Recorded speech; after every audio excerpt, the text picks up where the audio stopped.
And the NBA draft is wrapped up. The Bucks trade back in to get Malik Lewis with the 60th and final pick. The Huddle starts now. I'm Doug Russell on Fox Sports Radio, Wisconsin. Good morning, Wisconsin, and welcome to the Huddle. I'm all for someone huddling if you have something to say. It's time to wake up and talk about the teams you love. Everybody wake now! Everybody wake! With the guys you love. It's just about getting the group together. I need you, you need me today. Let's keep touching each other. Let's make sure we feel each other. Let's make sure we smell each other's breath. Watch us on YouTube, Facebook, and X. You need 15 or 20 huddles to correlate with the number of cameras. Take the cameras off the field, then there'll be no huddles. Now gather around because it's time to huddle up. West left slot, 323 wide stick on one. Ready, Diller for blitz. If it looks like man coverage, I'll check. I'll go 200 yes. You got to cut and crack. Now cut and crack. Red, right, 18 Bob on one. Ready, cut him and crack. If you look at this play, what we're trying to get is a seal here and a seal here and try to run this play in the alley. We know exactly what we got to do. All right? That's all the ball got to do. Let's go out and kick the tail. All right? Hey, 1, 2, 3. Keep doing what you're doing. Get out now, and make it play. Be right, all the way outside. Wide, left, fake, 396 bag, D hand, C puck. Is that long enough for you? I want you to be proud of your profession. It's a great profession. Go out there and play this ball game like I know you can play it. With Drew Olson, Mythical, legendary figure. Bill Schmid, Oh, my God. This man's been out all night. and Armen Sarian. This is it. Don't get scared now. Sanchez, we ready? Fox Sports Radio Wisconsin is on the air. On the air and ready to dominate. Welcome to the 5 o'clock club. Welcome to the Huddle. Drew Wilson, Bill Schmid, Armen Sarian on this Thursday in the good land. Weather's taking a turn, boys. Going to hit 90 next week. We're starting to get it. We may be out of the doldrums that we've had the last few days. Oh, it's starting to turn. It's starting to happen. Summerfest round 2 about to happen here tonight. And it's in full swing. And Drew, what's better than 10 games over 500? 20. 20. Come on now. And the next line of demarcation gets hit right before that team from the north side comes up here. It's going to be a fun weekend. So Friday Junior better start up hot here, I think, in this 5 o'clock. Let's go. You can reach us at 877-794-1973. That's the NicoletLaw.com talk and text line. If you have an opinion, you have a thought, or you just want to say hi and check in with the 5 o'clock club. We like those two. Yes. Because, we appreciate everybody who's up around. We call them insomniacs, early risers, and sociopaths, but we mean that with love because we're up too. That's a caring and endearing way of saying it. Yeah, it's not a bad thing. And also, we realize, Drew, that there's a lot more with us at this time of day, and you really need something to kickstart your day. Whether that's was that Mountain Dew kickstart that they were? That was what they used to have. Yeah, that's right. Whether it's one of those for Armen, it was Jolt Cola. Jolt Cola or Surge. I was going to say Surge was there at that point. Put some respect on Surge, baby. That the was big one of the white can Monster. Or just a little Cafe Karuba in your cup, whatever it is. We'll be that little shot of cream there to help that thing out and give it a little flavor, because otherwise it's just lead. Just lead. Yeah. There you go. So just set us up. We are your wake-up call on this Thursday, and we are basking in the glow. Not a pretty game, not a pretty series for your Milwaukee Brewers, but with ruthless and, Braves like efficiency. They went in, conquered the Cincinnati Reds. Didn't hit much with scoring with runners in scoring position when they finally did break through and get a bunch of hits, put up some runs, but the pitching just hanging on by the thread because they didn't get one of those Cy Young type starts yesterday, and they got a couple of well plays, double plays. What's more exciting, a walk-off home run snatch, a walk-off double play with the bases loaded, a walk-off Cooper, get it out of your glove, Cooper. They're all pretty exciting. My heart skipped a beat. Holy cow. But you know what? It was awesome. And we're not getting spoiled, are we? I mean, talk about a sweep. And it's like, oh, it wasn't pretty. I'm like, hey, you get those dubs. It's pretty. I don't want to get too spoiled because the Brewers have found so many ways to win. They've made it look so easy that we're just getting so used to it that we're like, what do you mean they made it close? But, in most games like that, so you're up 6-1, and in most games like that, you feel like, okay, it's not our night, right? Like Grant Anderson and like guys who pitched well and they put you in peril. Mm-hmm. they put you right back into the and firing for most line. teams, when you puke away, most of a big lead like that, it's like you can't stop the snowball from rolling. You don't get the double play to end the game with Kunal, and you don't, it's like, whoa. And Kunal being the high leverage guy, that's the other one where all of a sudden you pinch yourself thinking, they can't just do this again. They can't just do this again, right? But old cash considerations. One of the absolute stars. I was really waiting for cash considerations to have a big year for the Bucks coming up in 26-27. Won't. We'll get more into that more. But hey, cash considerations was a part of it for the Brewers right there in Joe Kunal. And when you're able to grab Motor City Dan Campbell in a baseball uniform, and he's able to bite kneecaps off like he did there in that ninth inning after a 4-out save, that was awesome. Because when you know that you're going into it somewhat undermanned in that bullpen without your top three guys, that was the question that you're wondering. Then, okay, Grant Anderson can't find anything close to the strike zone. Looked like Patrick didn't have quite his stuff as well. Okay, this just might be one that you end up chalking up, but instead you win it and you come out of it with a winning road trip. Like the types of games that they've played in this 6-game series. One of the teams is going to be in the playoffs. One of them is definitely not in the Cincinnati Reds, but it felt like all of them ended up being playoff games. And they're not going to all be video game type wins, but they're all, if they're all wins, they're all great, because that's the true beauty in a win like last night. You're down your top three leverage relievers. Obviously, Uribe had the suspension, Ashby unavailable, McGill unavailable.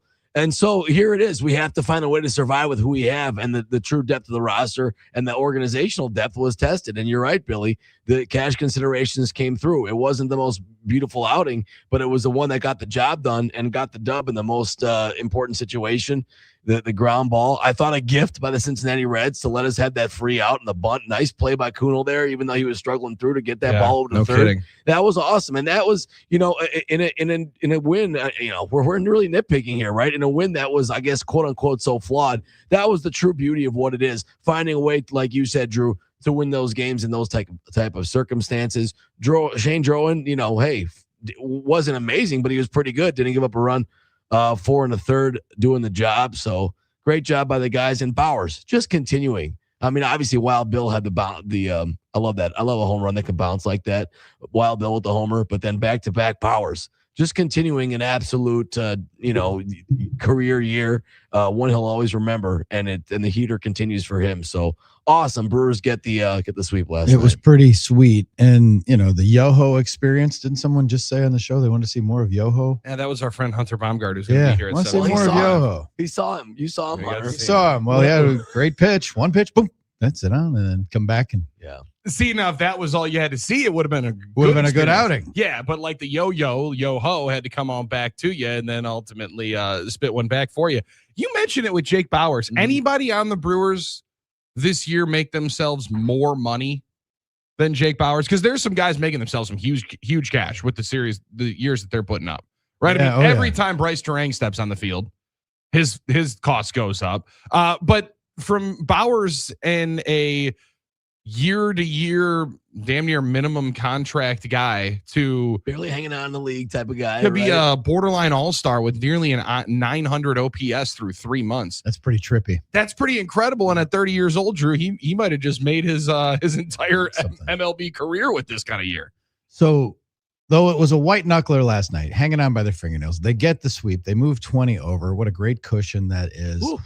Getting momentum. It doesn't feel like they're sputtering and wheezing to the All-Star break, but they're going to enter a stretch of, where they will start to at some point. Yep. Pretty grueling stretch. The off day today, going into the Cubs, and you'll go into the Cubs with Uribe, with McGill, with Ashby, all rested, fresh powder in the bullpen, and Koenig coming back because Yoho was packing his bags after the game. Yeah, good point. And Koenig is coming back. So there's another arm that now he might not be great right away. A lot of times it's not plug and play, but if you can find a spot to use him in a softer spot, cool, get him rolling. And then this bullpen, they need to lengthen this bullpen a little bit. Yes. I was talking to our buddy Mike Heller on his podcast, the I Love Mondays. It's funny because you got a guy who loves Mondays and a guy who hates Mondays. Right. It's a good counterbalance. I'm Boomtown Rats in that one, Bob Geldof. You guys don't get that reference, but there's a song called I Don't Like Mondays by the Boomtown Rats. Yeah, I'm Garfield right there. Yeah.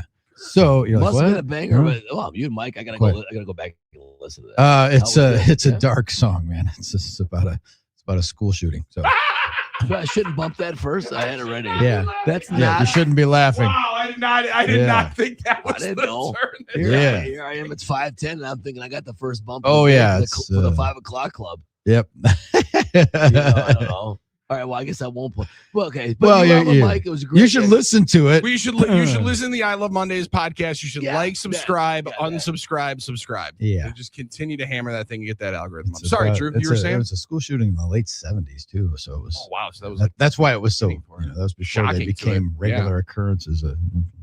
Less shocked and still horrific. But anyway, that's life inspires art sometimes, just like we do every day on the show. Life creates life. The sports stories of the day inspire us to talk about things like like at Mondays. But I was with Heller and I told him, I said, what does this team need? And I said, well, you could make the case the power bat. I pointed out, and he's been skating a little bit, Sal Frelick's dip in production. And everybody says, well, they're not getting any power out of third base. They ain't getting any power out of right field either. When and Frelick had to be basically relegated, kind of. And well, Bowers has been a great, but he's kind of a guy like, do you want to commit to him? Is he is he going to be your first baseman? Could he be like your full-time I like they're mixing in Vaughn. He gets a big hit. Totally. Last night in a bad matchup for the Reds. I hitting for Mitchell. I think either one of them, Drew, in a different situation would have now taken over the reins and been the full-time first baseman. Yeah, but the reason they're both so productive is because of how they're using them, right? Totally, yeah. And it's like that is the deal, and that's what people don't understand. This guy's so good. Let's play him. Let's play him more. Well, it's working. Yeah, but they have found different ways. I mean, like it's not that Bauer's hurting for at bats. He's carrying the team a lot. He's basically now an everyday player, whether it's in the outfield or over at first base. And Sal, like you said, quietly relegated without big pomp and circumstance. He is your fourth outfielder in your defensive replacement. Yeah. And why? And so why do? Yeah. It's like, oh, we're not getting anything out of third base. Well, how about right field then? Okay. And then Luis Lara's tearing it up. Gives me some thought that it at least adds to the different places that you possibly could upgrade coming up at the deadline. But the one thing that keeps coming back is back of the bullpen arms. You can't have enough of those. Another solid guy, veteran guy to mix in with Uribe. And it's not a closer type. Doesn't have to be Mason Miller. No. But a guy who can pitch in that mix, maybe someone who's closed games before, but someone who can pitch 7, 8, 9 and add to that stable because like last year's Jared Koenig. Yeah, well, as great as the bullpen has been, like you just need what if somebody goes down and you see it at, what if you're able to absorb one of those if you have another guy. I feel a little bit better. You're also able to absorb more of last night, which is a 4 1/3 inning start, right? And into the playoffs, even if Miz is going averaging 6.5, 7 innings right now, you got to be holding back and waiting for the playoffs when you do know you're going to unleash guys a little bit sooner and a little bit earlier. Getting Koenig back now, I think, is huge for the idea of you get 3 to 4 weeks to figure out if you think he's going to be one of the pieces in that bullpen this year. Before the deadline to know, all right, we need 1 or we need 2 more guys that we can really He's not going to be the 5-day-a-week Koenig, I don't think, but you just see what you got and get him back in the mix, right? He had 11 appearances in that rehab. That's a long rehab. But he also, correct me if I'm wrong, he really didn't have much of a spring training. No. So this is a full boot up during the season so we'll for a guy that had 70 something appearances a year ago. And it's a different intensity, the rehab as opposed to the big league. So we'll see. But that's intriguing. And if you have a solid arm, especially with him, he's a good option. So this weekend pitching doesn't line up any better. You have the full bullpen ready to roll, and you have Mizorowski, Harrison, Woodruff. That's your 3 in a playoff rotation, and it's going to get unleashed against the Cubs at home this weekend. And I would assume it's going to be a raucous crowd. Apple TV coming up tomorrow night. Every national outlet wants a little bit of a piece of Mizorowski.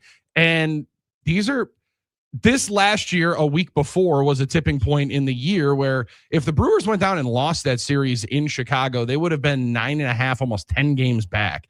And instead, they split that 3-game, became a 2-game with a rainout series on June 19th, and then just continued to catapult. And 2 weeks later, they started their 30-4 run. I'm not saying that it's going to be for sure a tipping point for either way, but the Cubs are coming in here playing a little bit better than they have over the last month. So they'll feel somewhat good. Now you get your 3 biggest horses to line up and say, if you think you're going to chase us down, this is what you got to go through. Yeah. I love the planning. I love the foresight, and I love how it maps up starting up tomorrow. No, that's a good point, Billy. The Cubs yesterday scored 20 runs. They had 2 wins and a doubleheader against the Mets, 10 runs in each. So they are starting to play a little better. You know the talent's on that team. I think we all understand the potential they have. So why not try and be vigilant and take this, approach this series as such and try and keep putting more distance between you and your foes. I think as you cross the desert of an MLB season, what it is, you understand here on June 25th, there's going to be some tougher spots. And there's going to be some moments where teams are going to take runs at you in the Central, and you would have to imagine the Cubs are going to be one of them. So yeah, I like that, Billy. Approach it as it is, in terms of, hey, we need to try and, keep our foot on the neck of these guys and not give them any hope, because things can obviously change in those head-to-head. So it's going to be a lot of fun coming up, and definitely going to be a banger of a series. But I think a day to enjoy yesterday. You talk about the platoons, Drew. I thought about when Andrew Vaughn got his big pinch hit double, clearing the bases. What Andrew Vaughn has done against lefties has been incredible. The Reds didn't go with the righty. I was kind of shocked about that. Little moves like that, right? You're creating good players out of multiple players in the aggregate by using platoons. So to what you were talking about with Bowers and Frelick, just made me think of that. But that's the goal, is to have depth. Keep them coming at 877-794-1973. Comments already on the YouTube stream. Here's one from the 920. Good morning, boys. Checking in from Absolute Soaker in Green Bay. Oh, my gosh. They get dumped on last night. It's like Armen's always talking about wanting too much at once, though. My road looked like Venice for a while. The videos I saw from the west side of Green Bay, I'm like, holy cow, that looks like an oceanfront place after a hurricane. I was going to say it looked like Fort Myers instead of Appleton and Green Bay. My man Marcus put up a video, and his entire sidewalk was just a pond. Wow. That was a crazy, crazy storm last night in Soaker. It also came in like a wave of 3. It was like an appetizer, a main course, and then last bit. Would you like dessert with that meal? No, I think we're pretty stuffed. No, actually, we already got big old chocolate cake for yesterday. But now it warms up and clears up here for the rest of the weekend across the state, hopefully, because I think we could all dry up a little bit. Yeah, they need some up there in the valley. But yeah, wow, did it really come down last night? I saw some of the images of that. I thought I saw some hail too, so the weather was probably mixing up there. And but that's the time you mentioned, Drew. The weather, it's going to be cool tomorrow and nice this weekend, and then we're going to get finally that hot, sweaty, nasty summer weather that some people want. That's what I want. Yeah. Well, you're by the lake, so you get been waiting on it. Yeah, I got the big cooler next. That's the cooler privilege that you have by the lake. So. Yeah, but it's gonna be sweet. Vinny from Mequon checking in, present. Thanks, Vinny. I'm gonna pull up what number you are in the 5 o'clock club. I should have that printed out at all times with an updated list. I'm gonna get you guys that. Yeah, letting you know. We were scrambling this morning, but I'm gonna get you guys that. And Eddie and Dallas with like 9 texts already to the YouTube. That's what Eddie, I'm talking about. Let's go. I love you, brother. Just mix in a water. That's all I'm trying to say. There you go. Jay in Bayview hits us up. I love that. 2-part question for us. Do you think they're going to paint over the Giannis mural? Oh, come on. No, I thought we were going to do that for Hot Take Hump Day yesterday. Then he said, I don't know of any active player that's playing in a different city that has their mural still up in their original city. Second part, do you personally think they should paint over it? That's Jay in Bayview, says he's number 24. Well, the answer to that, sir, is no, because they interviewed the guy who owns the building. And he said, as long as I'm around, it's staying Giannis. Yeah, he said, I'm keeping it. Now, I would have wondered if earlier on they would have built onto it and added more of the championship guys. That would have been nice. But I mean, it's Giannis's full back. Like, and I get there have been the LeBron one in Cleveland is probably the easiest one where they kind of just covered it up.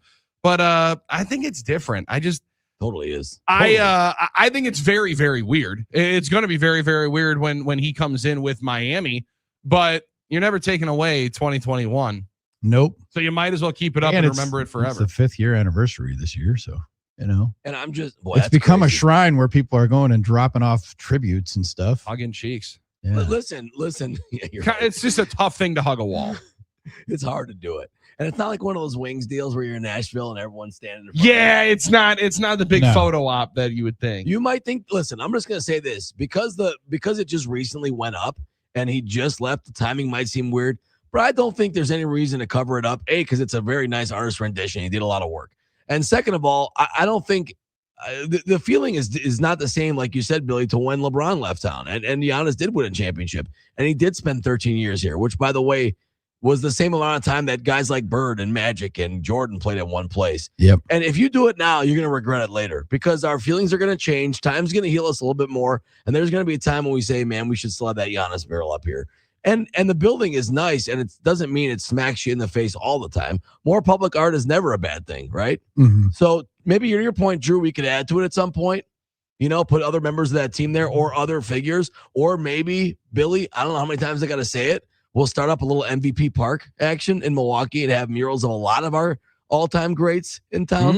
Look at you. Okay. Just an idea. Not that I came up with that idea before and no one listens to me, but hey. There you go. Well played. Well played. Thanks to everybody for checking in, getting a lot of folks saying hello. Love the 5 o'clock clubbers.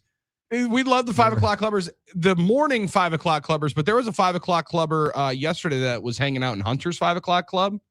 A cool question in here from Rhonda that I think we get into here in the 5 o'clock club, bring it back throughout. So we got some fun stuff here. Oh, Come yeah. on, Rhonda, let's go. We got a recap from Hunter Baumgardt of the Brewers series clinching victory. And we've got a little fashion discussion at Armen's place. We got to talk about. Oh, yes. We got to talk about We that. heard about this off the air. And like, how could you not tell us this? I know. man? I was thinking, but at least we got Come 2 days on. At least we got 2 days to talk How about could it. you not throw us the alley-oop of all alley-oops? We're going to get to that as we move forward as well. You are in the Huddle, Fox Sports Radio, Wisconsin.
Drew, Billy, and Armen huddled up on a Thursday in the good land. 877-794-1973. Brewers won last night, sweeping the Reds as they go off today. Got a World Cup match tonight, don't we? Yeah. Now this one is a little bit less exciting, right? Because the USA's already locked it up. It's kind of like a final preseason game, kind of. So is this going to get treated like the last preseason game in the NFL? You can experiment a little bit. You can rest some guys things that out are a little hurt, bit. and you can it's a was, low leverage, low pressure game. This was like when I was in high school, they used to play best of 3 for boys volleyball, and when my team was really good my junior year, and me and the other there was like 6 really good seniors, and me and the other juniors that never played. We got a chance to go into that third game when we already won the first 2, but they'd still play. This is like the third game where they let everybody else play. The USA already clinched their group. Pulisic, I think, is nursing an injury, so I'm imagining he won't play or won't play much. Doesn't have to. Yeah. Doesn't have to. And I don't think the seeding can really change. So this is kind of like that. Let's rest the starters, and how many series should Aaron Rodgers play at the end of the season because we've already clinched home field advantage. This is what that kind of is like, Billy. That's fair. That last regular season game. So I think that's the decision they're going to make. But like it. Yeah. Like it. We're not in this position usually as USA Soccer. It's a good feeling. No, it is. Yeah. It's like they've won a couple in a row, and the tournament's going off, and people are talking about it. It's creating some buzz. So I'll tell you, I think it's getting a lot of buzz. It's getting a ton of run, especially on shockingly on FS1 where they have most of the games. Yeah. But I appreciate that there's not as much of the alt indie band energy with the World Cup this year. You know what I mean? Like there's sometimes, because I'm very much the most casual of casual World Cup fans. Come around every 4 years. I'll enjoy it, and I'll start getting increasingly more into it as the games get more meaningful.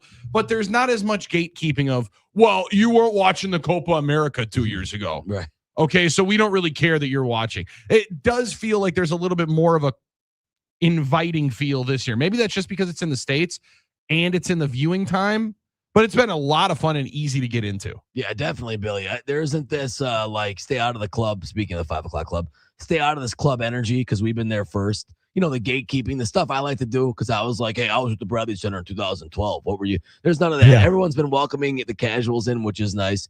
I have seen a couple of like, the women's play a tournament too. The women play. Yeah, I know that. And that's next year. We'll cheer for them. Right now, It's the boys' turn. We're going to cheer for the boys. So it's a lot of fun. So you're right, Billy. It's been something we've all been able to enjoy, casuals and non-casuals alike.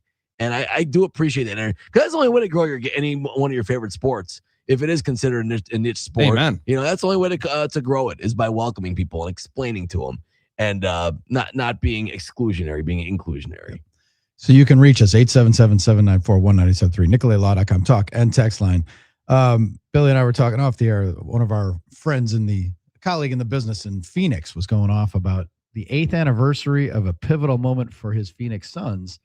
And that would be when they took DeAndre Ayton first in the 2018 NBA draft. And I kind of quibbled right away, Drew, because I'm like, wait a second. And Billy said, wait, was that? Well, wait. Like, that wasn't like the Luka draft and Trae Young draft. Oh, yes, it was. Yeah, okay. So they took DeAndre Ayton, and then Sacramento said, hold my beer. They took Marvin Bagley the third. Bagley, yeah. That was tough. the from starting with 3, they fumbled the Hawks, who traded the pick to Dallas, took Luka Doncic, and then Jaren Jackson and Trae Young came off the board.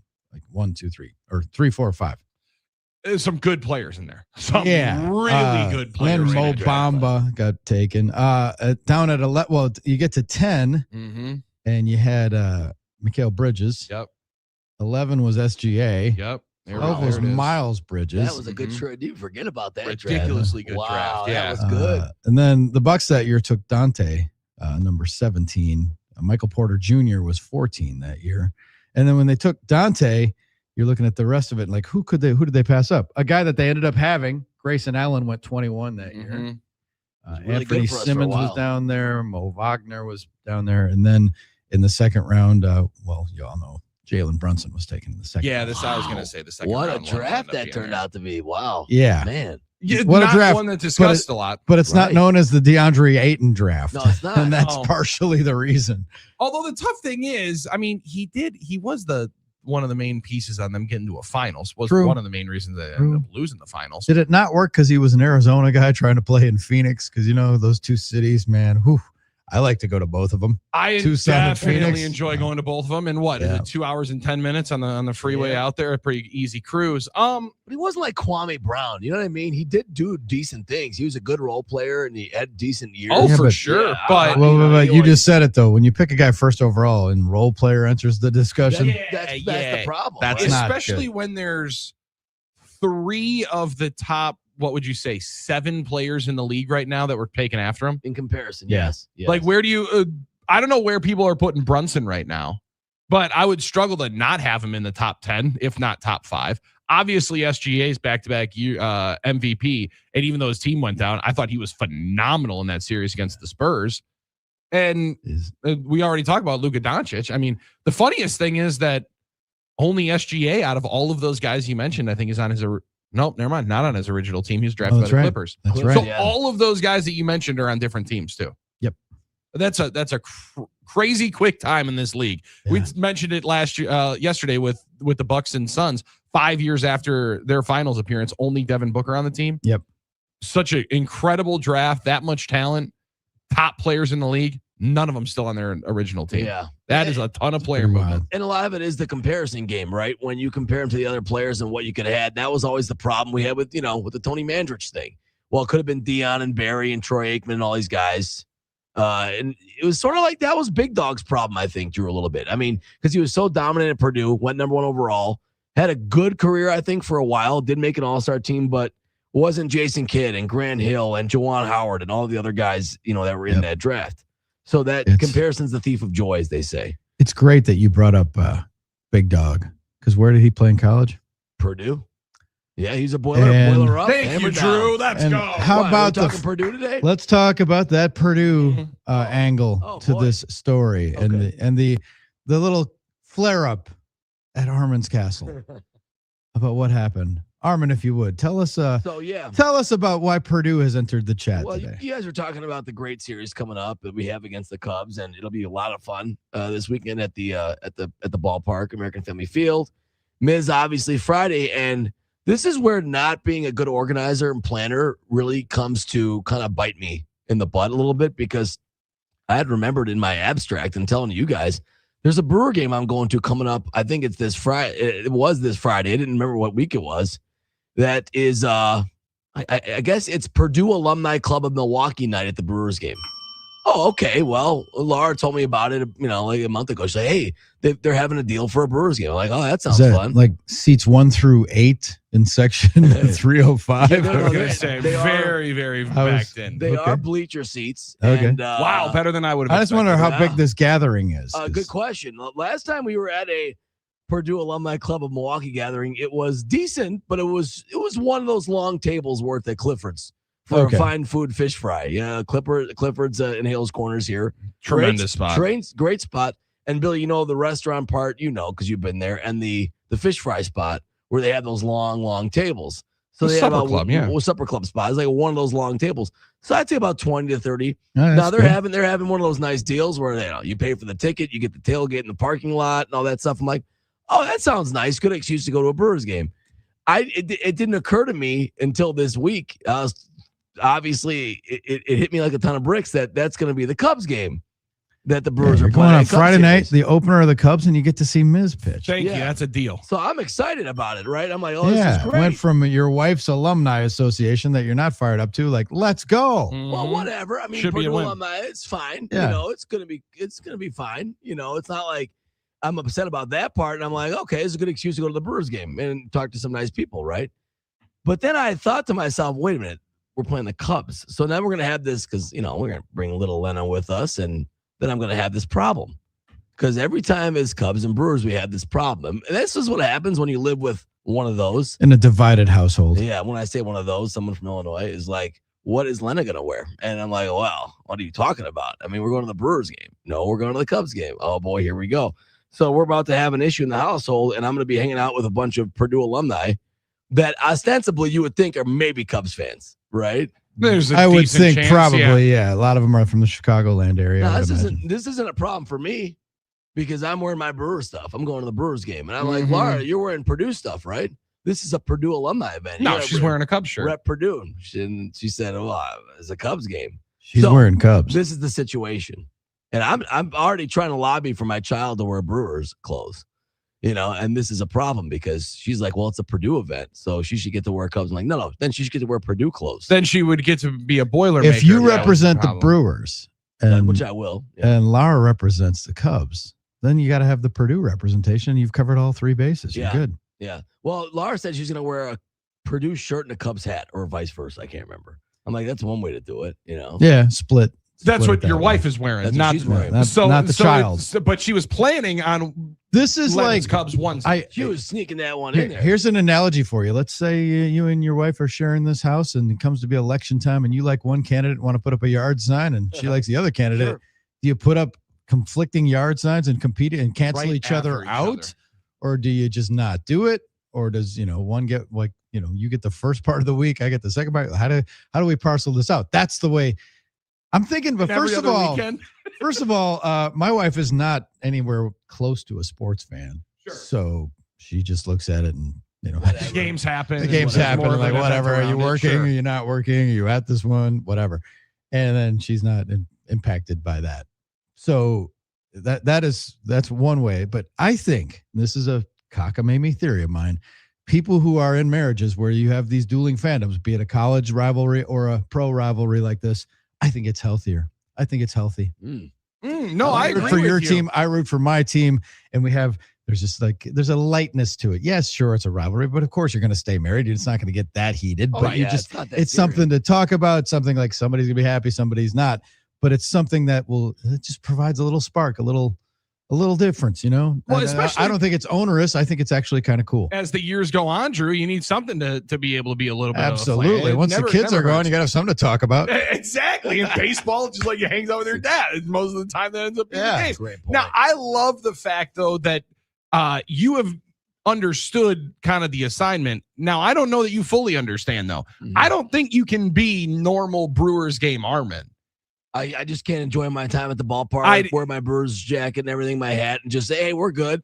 Like, I'm cheering for the team. You think I got to be like out of town Brewers fan, Armen? Is that what you're saying? Like being a real Jaguar? No. I've sat with you at Brewer game. Yeah, you have. I understand cheering for your team. I think would maybe the way you see cheering for your team might get incite a little bit more frustration if you are surrounded by a lot of Cubs fans. You're saying Armen normal level is different. Yeah, I might bring the normal Armen level fan one down a little bit. Rock the game. No, I am enjoying the game at the park. I am wearing my Brewers shirt, but I'm not gonna make a big fuss because I understand kind of the grouping thing that I'm in here. Oh, so you're saying I have to I might bring it down a tick to not embarrass my wife, is what you're saying. Kind of thing, or like embarrass her, but like not act like a total like who's this a-hole here? Who brought this guy? Yeah, but I am at a Brewers game and I'm a Brewers fan, and this is Milwaukee. That's fair. I understand. It's my right to stand up every time we Miz throws a strike and to stand up and cheer and start yelling. Right? And take pictures of this. Right. Your right is not also going to impede on other people's right to feel a certain way about it. Yeah, you're right. That's so I just know, but I love that, and I know that you are going to in the middle of the third inning, Drew. Every time, as he just said, Miz throws a strike.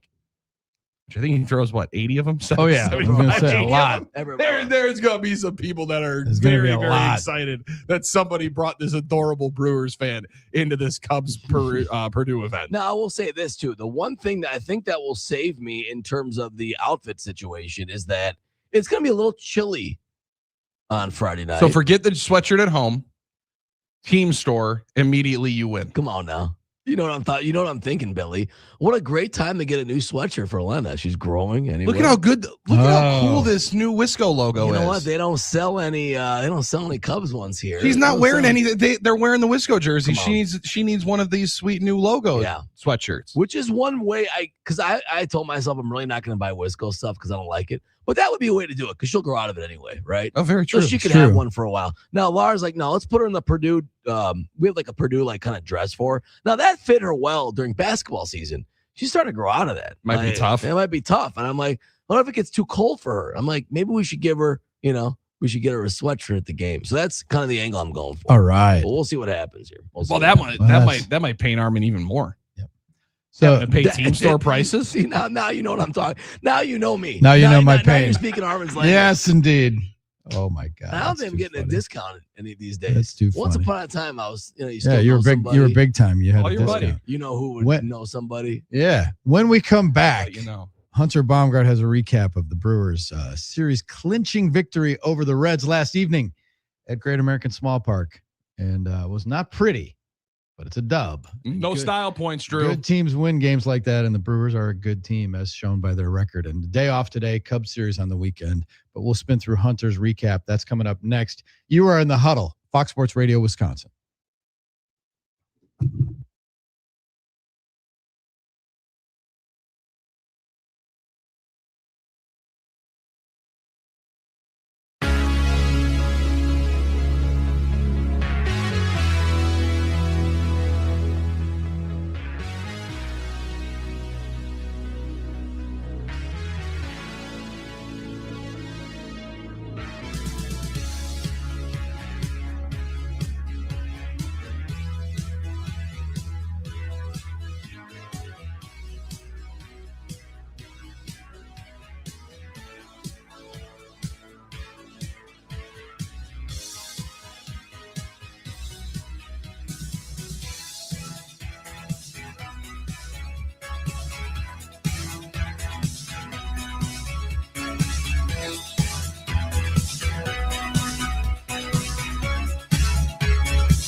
We're huddled up on a Thursday. Drew, Billy, and Armen bringing it to you from headquarters.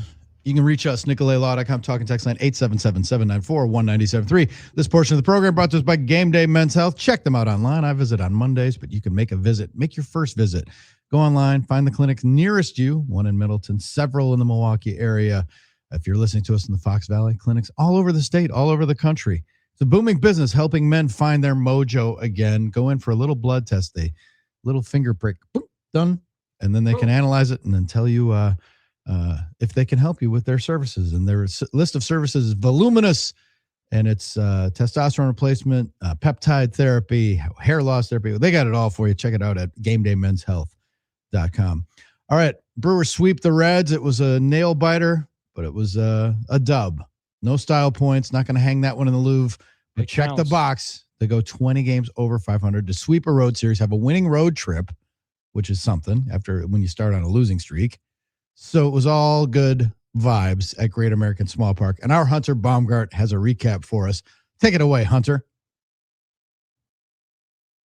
Thanks, guys. The Brewers complete their first sweep in Cincinnati since July of 2023 with a 6-5 victory last night. Boy, maybe shouldn't have been that close, right? This was a 3-1 ball game in the 7th inning, and that's when Garrett Mitchell was strolling to the plate with the bases loaded. Well, Pat Murphy decided to pull him back and hit Andrew Vaughn in that scenario because a lefty was on the mound, which makes a lot of sense. Andrew Vaughn hitting about 500 against lefties so far this season. But Pat Murphy said after the game he was shocked that in that moment Terry Francona didn't go to his righty who was warming up in the bullpen, but he must not have been ready. So Andrew Vaughn hit against the lefty and he made him pay a 3 RBI double for Vaughn to make it 6-1 Brewers. And then the bullpen was depleted last night, didn't have their leverage arms, so they had to go with Chad Patrick, then Grant Anderson, then Craig Yoho, and then Joel Kuhnel, and ended up getting a 1-run victory, a double play in the 9th to seal it. So the Brewers get the sweep. They've won 4 games in a row, and they ride that winning streak into the weekend against the Chicago Cubs in Milwaukee starting tomorrow night. The Brewers are also 20 games over 500 for the first time this season, 49-29. I'll join you guys at 7:25 to talk more about the Crew, and then we have Milwaukee baseball tonight coming up this evening from 6 to 7 on Fox Sports 920 in Milwaukee. This report brought to you by Import Minded, your trusted choice for exceptional vehicle care on South 27th, just north of 894. Back to you guys. Thank you, Hunter. Well done. Love a couple of parts. One, that the Brewers are welcoming in the Cubs this weekend, and they're on this kind of a heater, but also Joe Kuhnel, again, getting some high leverage innings. When you grab him in the midst of the weirdest series possible in the Las Vegas one, and comes from the A's, and you're sitting right there. Does anybody else think he looks like Dan Campbell? Ooh, I didn't think about it until you literally said it earlier this hour. I mean, like with the hat slanted off to the side a little bit, if you put like a half a tin of Copenhagen in his lower lip, I could totally see him with a Lions cap on, sitting there begging guys to go full bore and full contact during training camp. I'm gonna give Dan Campbell a compliment. I think Dan Campbell's in a little better shape than Mr. Kuhnel. Not that there's nothing wrong with being in baseball relief pitcher. What do you mean? You don't think he's more like, he's more cut and ripped and everything like that, and a little bit more in better shape? That's the only difference I've got. Okay, I don't mean to be mean. I'm just stating the reality. And Kuhnel wears his goat a little bit more thicker. His goatee. A little bit, I guess. But I could see it. No, I agree with you. There's definitely resemblance. That's a little tighter when you got the baseball pants, you got to tuck it in compared to, the loose-fitting T-shirt that we're usually seeing. Because Dan Campbell wears the tight T-shirts, and you can really, you can see his definition more. I don't know. Just an observation. But yeah, he's a younger kind of because he's younger, obviously, and you can see it more, but just an observation. I see it for sure. Like that. Yeah, he does remind you. So you're saying if he grabbed a couple more of the key lime pie Costco cakes, then it would be a different deal? Then Dan Campbell would be looking a little bit more like Joe Kuhnel? Well, I'm also interested to see what he looks like in 10 to 15 years, because that's when he'll start to more matriculate more to middle-aged old man. And then maybe his face and everything will look like Dan Campbell. But yeah, I see it. But either way, he got the save, so I'm happy. He got the job done. That was the key. That's all that matters. That's all that matters. I don't care what you look like. I was nervous when Cooper couldn't get out of his glove for that split second I mentioned earlier. It was like, get it out. But that was a tailor-made double play. So Yeah, that was, that ninth was an adventure though, but that bunt. I mean, they could have easily lost that game. Yeah. Well, and coming off of Atlanta, when you had, you could have won all three. You could have won all three, no doubt about it. They could have lost all three to it says #baseball. Yeah, and Drew, I mean, I think at some point good teams end up winning the majority of those games, but like if you're gonna, the Brewers are gonna find themselves in a lot more 6-1 affairs when they put the bat on the ball as much as they have in the majority of the season. That they're in a spot where you just got to rip some pages off the calendar too. Like now 20 games over 500, 7-game lead. As long as that thing doesn't shrink very quickly and you don't have a run of, what was it, 7-20 the Cubs went through 27 games, it's going to be hard for anybody to start chasing you down. So now you just got to continue to build some good habits and figure it out and keep it rolling, because you got to bite some pages off the calendar and get to September and get to October. Let's get there. We're not even on to July yet, though. That's next week. Amazing. June just flew by. All right. Hunter is going to rejoin us at 7:25. Scott Dolphin pops in 6:25 for the halftime report. Get us your thoughts on the NicoletLaw.com talk and text line 877-794-1973. You are in the Huddle, Fox Sports Radio, Wisconsin.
I'm Doug Russell. It wasn't necessarily a pretty win, but it sure beats an ugly loss. Ground ball to short. Pratt. They get one. They get two. Game over. Pratt to Terang to Bowers, and the Brewers have swept the Reds in Cincinnati. Jeff Levering on Brewers TV with a call. A bases-loaded double play with the winning run on second base.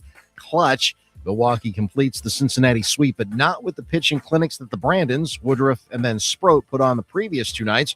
Instead, 5 pitchers were working in and out of traffic all night long, but good teams find ways. The final score on Wednesday night, 6-5. The Brewers beat the Reds. Milwaukee now 20 games over 500 at 49-29. The crew off today. They're back home for 3 with the Cubs starting tomorrow night. And the NBA draft is wrapped up. The Bucks trade back in to get Malik Lewis with the 60th and final pick. The Huddle starts now. I'm Doug Russell on Fox Sports Radio, Wisconsin. Good morning, Wisconsin, and welcome to the Huddle. I'm all for someone huddling if you have something to say. It's time to wake up and talk about the teams you love. Everybody wake up! Everybody wake With the guys you love. It's just about getting the group together. I need you. You need me today. Let's keep touching each other. Let's make sure we feel each other. Let's make sure we smell each other's breath. Watch us on YouTube, Facebook, and X. You need 15 or 20 huddles to correlate with the number of cameras. Take the cameras off the field, and there'll be no huddles. Now gather around because it's time to huddle up. West left slot, 323 wide stick on one. Ready, be alert for blitz. If it looks like man coverage, I'll check. I'll go corner get. You got to cut and crack. Now cut and crack. Red right 18 bob on one. Ready, cut him and crack. If you look at this play, what we're trying to get is a seal here and a seal here and try to run this play in the alley. We're going to Jackson, what we got to do? All right, that's all we're going to do. Let's go out and kick some tail. All right? Hey, yo. 1, 2, 3. Keep doing what you're doing. Sit out now and make the play. Be right, all the way outside. Y, left, fake, 396 bag, D hand, C puck. Is that long enough for you? I want you to be proud of your profession. It's a great profession. Go out there and play this ball game like I know you can play it. With Drew Olson, Mythical, legendary figure. Bill Schmid, Oh my God, this man's been out all night. and Armen Sarian. Zip. Don't get scared now. Sanchez, we ready? Fox Sports Radio Wisconsin is on the air. Rolling through a Thursday in the good land. It's the Huddle, Fox Sports Radio, Wisconsin. Drew, Billy, and Armen bringing it to you. 920 Milwaukee, 1070 Madison, iHeartRadio app, streaming live, Facebook, X, and YouTube for you to check us out. Trying to solve the problems of the day. Like, what should Armen's daughter wear? Well, how do you raise the child in a family where mom's a Cubs fan and dad is a Brewers fan? It's not hard. For me, I just relentlessly infiltrate her with Brewers propaganda. And I think I'm better at that than Laura is with her side of it.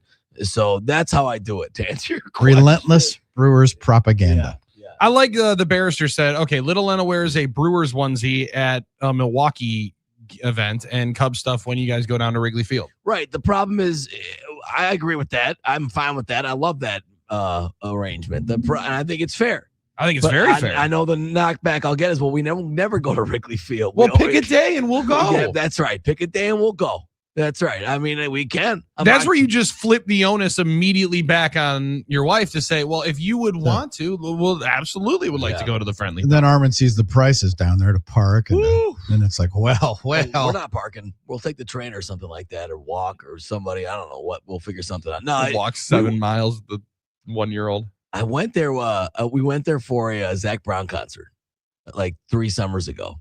And I remember it took a while, but I did find street parking, which I was very proud of. I don't hate the concert experience at Wrigley Field. No, it was cool. I'm not going to lie. It was pretty awesome. cool. I've been to a couple shows. They're pretty cool. Yeah, it was pretty cool. So have you been to one of the post-game concerts at American Family Field? Our friend Dustin was asking which promo day should he go to, the post-game fireworks, the Alumni Day, $1 hot dog day, or the post-game Cole Swindell concert. Oh, man, post-game concerts are fun. I was going to say, a long day at the yard, but you're doubling up. I do like the post-game Admirals concerts. I'm a big fan of the post-game Admirals concerts. The alumni game, I hope, is a little better than the alumni home run derby. It's going to be. It's going to be. There will be more action. Could we maybe move the fences in a more little bit? Screwing around. That's I thought for the home run derby, if we would have moved them things in like 50 feet, we would have been hitting some absolute would have been a lot more taters. fun. Yeah, it would have been a little bit more fun. Except for Casey McGee, who got shut out. Yeah, Buster. And I love Casey because he was one of my favorite guys to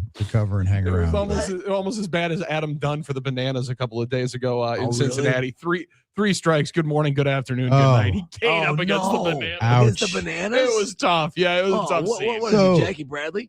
Yeah. I have hitting 386 for the Clowns. All right, let's chill out over there on the Jackie Bradley smoke. He finally found some grass in the league that's right for him. Yeah, that's good. I'm a little bit agnostic when it comes to the old timers game because I used to think it was great and I thought the Brewers should have one. And then I talked to Robin Yount and he's like, I don't want to play in that. No, why don't we? I don't want some guy to tell his kid how great I am and then see me, spinning around trying to catch a pop up or trying to striking out. Like, I don't want to see that. Well, that is a worry for a lot of guys. Yeah. Like the really competitive, like the Michael Jordans of the world would never want to be caught dead looking less than their prime. Like if the video comes out of one of their camps, and I can see why Robin thinks that, but it is fun for the fans to have the guys back in and enjoying each other. If not playing. I mean, maybe it isn't as serious as you have to play a full game, but what would you rather have, celebrity softball game? Billy, is that kind of what you're thinking of? I think like celebrity poker tournament or something. Like find a way to get everybody in and hang out and get like some off the stage interviews and some access there. I don't need to see everybody hanging out in the pants, rolling outside, potentially needing to go call our friends Dr. Bong and company at the Orthopedic Associates of Wisconsin. I understand we don't want it to be like a full orthopedic kind of like fantasy camp injury situation, a full Drew Olson, but I don't think a lot of people are going to be like, well, that Drew did. Holy Richard Jefferson! I blew out a hammy. It's no shame in that game. Everybody does. It's a badge of honor at fantasy Kenny camp. Smith. Wow. Yeah. I heard the relationship's not bad though, so they can make those type of jokes, but I wouldn't do it. Maybe. But I don't think a lot of people are going to be paying money to watch like Brian Shaw's fold hands like in a poker game. True. But that being said, they can do something else maybe besides. But I still think it was fun last year. Maybe it risks embarrassment for the players, but for the fans, it's enjoyable. It was enjoyable. So there's a tough balance. Anybody who bet big on Keon Broxton walked away happy and cash a ticket. Oh yeah, I mean, but I see Robin Yount's pain because I was hyping up Prince Fielder to no end. Like this, you guys don't understand how hard he hits baseballs. Right. Okay, he's about to watch out for that Potawatomi sign up near the Johnsonville territory. I think he hit 3. And I kind of felt bad because I didn't want my man to potentially hurt himself again. So there's times where you want to enjoy, but let's get a good tip of the cap. Maybe everyone throws out the first pitch. I hope it's good. I hope it's fun. But that is a long day at the park. You just mentioned with the with the concert, that's a long day at the park. You're probably not going to go wrong with Dollar Hot Dog Day. No, I don't. Now that is going to be a packed event. Long lines. Long lines.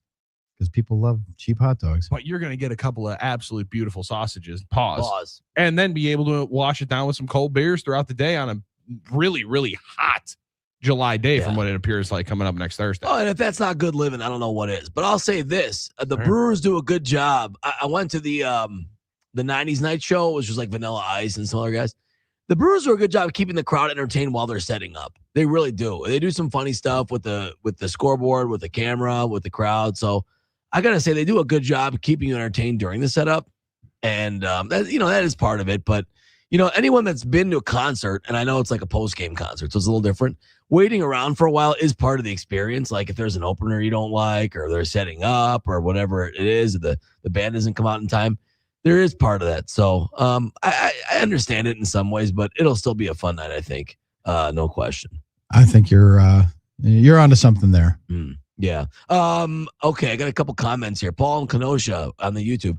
Lars should wear whatever she and your child wants to wear. Happy wife, happy life. Oh, Paul, you're onto something there. I mean, if Armen doesn't want to get wants to just make everything in the house very easy and calm, that's just what you do. Well, he's right. I mean, our buddy, Brian Butch, when I first got married, gave me a long, long lecture. He sat me down about the battlefields, about how now you're married and your life is going to be about battles, and you got to pick your battles, and you got to choose which ones you want to fight and which ones you want to lose. So maybe this is one of those situations he was talking about. I'll have to text Butchie and ask him if this is one he's talking about. I think this is probably one. I think so. Right. I think this is probably one that you do because I know this one's going to hurt you. Yeah. It might. I think this one would potentially sit poorly in your belly, knowing that you are sitting next to your beautiful young daughter wearing a Cubs shirt at a Brewers Cubs event. Now, I haven't done it in a Brewers setting, but at one particular point in my flawed life earlier on, I was dating a young lady who was a Chicago Bears fan. Oh boy, and that's a problem. Yeah, we frequented a Packers Bears game together, and she had the Bears jersey on. It was tough. Was it tough for you to stomach? What jersey was it back then? I can't. It was a Brian Urlacher, of course, it was 54, and it happened to be a game in which the blind squirrel finds a nut every single once in a while. Yeah. And the Bears ended up being victorious at Lambeau Field on a Thanksgiving night. So you had to hear about it. Yeah, mostly because I kind of walked like 15 feet ahead on the way out. I was like, I'm just trying to not be associated here as much as possible, even though we're going to get into the same car here. All right. No, that's a good strategy. Just try to dip out as quickly as possible. You can't do that. Yeah. Well, the thing is, though, you got to remember, I mean, we probably aren't staying all 9 because we do have the bedtime situation. So maybe that'll be part of it. That'll be part of the discussion. Dobler, one of our best. Always in absolutely. In on the YouTube comments, do you guys want happy? There's 2 sides of Dobler: positive and happy, or pessimistic, upset. Give us the pessimistic one first. You want the pessimistic one first? Okay, here's Dobler. Is the American public ready for the letdown when the overhyped U.S. men's national team eventually gets smacked around by the big European teams that come after the group play ends tonight?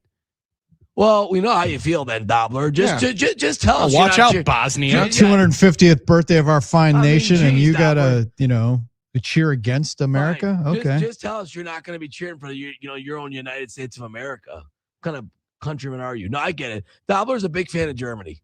Dobler is a big Germany fan, but he is lobbing some accusations there that they had a heck of a comeback win against Ivory Coast. That was a sweet game. Yeah, they escaped against Ivory Coast. Yeah, well, I don't think they should be in much trouble against them, but they did find themselves in trouble. And they did escape, but maybe they're overhyped. Maybe it's not the U.S. men's national team, Dobler.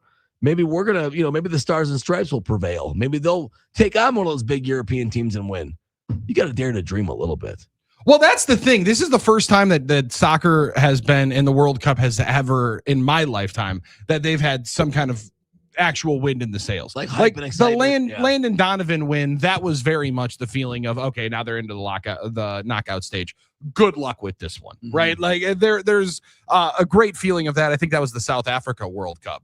But it being in the States, you don't necessarily know. This is also a little bit better. People could correct me if I'm wrong here. You actually have a number, if not all of these players playing on big European teams. Yeah. Like their club teams are not necessarily the Columbus Crew and the Seattle Sounders anymore. Nope. Which is shows there's a little bit different level up as to who is on the pitch for the USA. But you know what? That's what England also thought, that they were going to roll up here and have an easy dub 250 years ago. And then they got that ass whooped and sent back with their tea into the Haba. So I would just like to know and watch out and don't doubt the Minutemen as we roll into the knockout stage. Yeah, no doubt. And then just to be fair, I'll get the other shoulder of Dobler, positive and happy. Get the nice side. How about my boy Cooper Pratt? Nice to see him up and not struggling. Hopefully he can counter adjust with other pitching stats, figure out a game plan for him. Go Brewers. I mean, I'd agree with that. You first come up, the bat is going to be up and down probably as you adjust and the league adjusts. He's held his own pretty good. His numbers aren't bad at all, and he's done his job at shortstop. So I think Cooper is on a pretty good, he's slowly wading into the water in a good way. Is he worthy of Who's Hot, Who's Not, presented by Donovan Jorgensen? 260 might put you in there, but he's just like neither. He's like in between. Without a base hit in the series, hard to put him in the hot category. Exactly. However, nice little play yesterday. Did calm himself down, was able to get the ball out of the glove. But Drew, the Who's Hot category might just be named today the William Contreras category. And Wild Bill on an absolute heater again. He just has enough to be able to get that thing off of the yellow pad and out yesterday in the first of the back-to-back blasts that him and Bowers hit in the 6-5 win. 3 hits yesterday off of a 1-hit affair in game number 2. Wrapped up that Brave series with a 4-hit game as well. Annotator. That in the splits department, you go to the last 7 days, William Contreras in the last week is hitting a robust 435. with 10. He's 10 for his last 23 with 2 bombs in there as well. Drew, I don't know if the power stroke is the most important thing for Contreras. I always think the doubles is like his that's his jam. His jam. He gets up on second base, gets the crowd hype, gets the dugout rolling. But his bat has been one of the most consistent after the first 3 or 4 weeks. Once he started to really get rolling, he's hitting over 300, and don't realize it. That's top 10 in the league in batting average this year. Yeah, for a catcher, that's impressive numbers he's able to put up. Let's also go into the hot category. Sadly, I don't like saying this one, but Dansby Swanson. Oh boy, you got to say he's hot, or he was against the Mets yesterday. He was hot against the Mets, especially in game 1 of their 2, as he went yard twice, one of which was a grand salami 10-3 win in game 1 for the Cubs, 10-5 win in game number 2, and Swanson was just as good in game number 2. Didn't leave the yard, but was 3 for 5 and drove in 4 more. That's a pretty good month when you have a doubleheader with 11 RBI. That'll work. That'll play. Pretty good. Yeah. That'll play for him. And the Cubs, whenever you get to play the Mets, odds are you're going to roll into something being hot. But they have now won 5 of their last 6 games. Who's not hot? Tarek Skubal. Well, something looked like it was hot, Drew. We don't know what happened. It looked like there was some burning going on there. There was some questions as to what was happening. Groin issues, but it wasn't muscular. Okay. A surface level? Might have been. Some red and irritation? Might have been. But he gave up 2 homers to Goldschmidt, didn't pitch. Well, he gave up homers. He lost to the Yankees. There's no shame in that game. Shame in having to grab and scratch throughout the entire start for him. That was a tough one. Also, he's trying to get a Gold Bond sponsorship. I think there was a Gold Bond season. Yeah. There was a time when Greg Maddux was having issues on the mound like that in that area. And Mark Grace walked over because he saw him kind of limping around and realized that Maddux was in front of a stadium full of people on the mound, was in a state of arousal. Oh, so he's trying to move. And Grace thought he was hurt and walked in to give him a second. And he just went to check on him. And he's like, dude, you like pitching way too much. I'd be 6 to midnight if I had that kind of command too. I was gonna say he's the one guy. Fun. He's the one guy you think it might have actually been true. Man, did you guys see that curveball? Mark Grace. Oh my goodness, one of the greats. I just hope it never happens to Shane Drowan. You know. Oh, Brandon Sproat would be the dangerous one with those pains. Brandon Sproat, yeah. I meant Sproat. Sproat with those pains. I've been screwing up those 2 names too. Shane Drowan and Brandon Sproat are 2 similar. They just seem metered or something. That's why one needs to get out of the rotation. That's why they need to go back to the 5-man rotation. They just seem like out of there. They seem like sim players on career mode that you just plug them. Man, I blew the joke with Brandon Sproat. You did. I was proud of you though. You tried for it. You swung hard. You tried. By the way, the Cubs made a deal with New York, getting David Peterson, the lefty. Needed some kind of arm. They did. Started off a couple of days There's ago. a pretty good chance that David Peterson will make his Cubs debut this weekend in Milwaukee, because he last pitched on Sunday against the Phillies. Oh yeah, he'll find a way into that rotation because Cabrera carted off on Monday or Tuesday that was. Yep. So both teams going to get an off day coming into this series. Both Cubs are 7 games back, and if you haven't noticed, the Cardinals have been continuing to kind of slide themselves back a little bit. They've been in the not category, 4 and 6 in their last 10, but they're also 7 games behind the Crew. Pirates 10 and the Reds 12.5 out after getting swept in Cincinnati. The final knot in the who's hot, who's not. Lions defensive back Terrion Arnold. That's very much not hot. Now he is in some hot water as he is facing 4 counts of kidnapping or 4 kidnapping charges, as well as 4 counts of armed robbery in the state of Florida. Arrested Wednesday in connection to a February 4th incident that happened shortly after midnight, in which 3 individuals were pistol whipped and held at gunpoint and robbed, according to police. Jeez. Police say that Arnold is the primary conspirator and accused of coordinating and directing the co-defendants to lure the 3 men into an apartment where the assault allegedly occurred. So he is going to be potentially held throughout until the trial date from the more and more that I've read through it. The state attorney office would file a pre-trial motion to keep him in jail until that date. Date for the hearing has not been set. Long story to it. Wow. Long story short, first-round pick from 2024 and starting cornerback from the Detroit Lions. As our friend Barrister said, that's police blotter season number 1 here in the NFL. This is when you just hope that no news comes up about your favorite team. Yeah. But when it comes up about one of the teams in the division, that's some big news, because they're counting big time on Terrion Arnold to come back from that shoulder injury, and their defense was not the same when he wasn't on the field. Yep. So that is some not hot for Terrion Arnold and the Detroit Lions.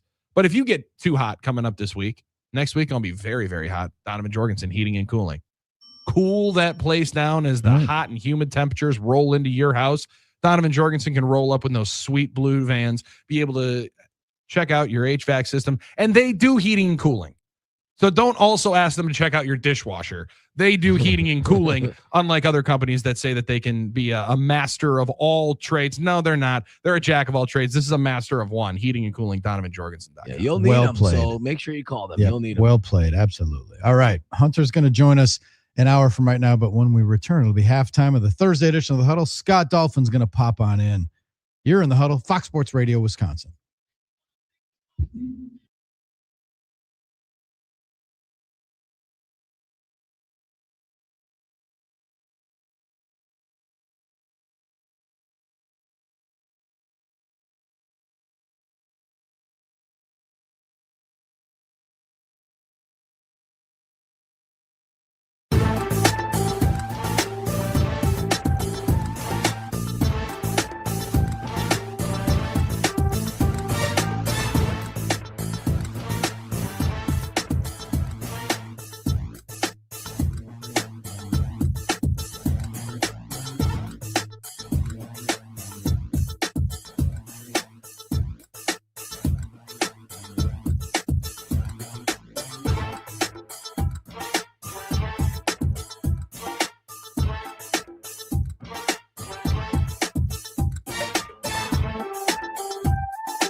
Huddled up on a Thursday. Drew, Billy, and Armen bringing it to you.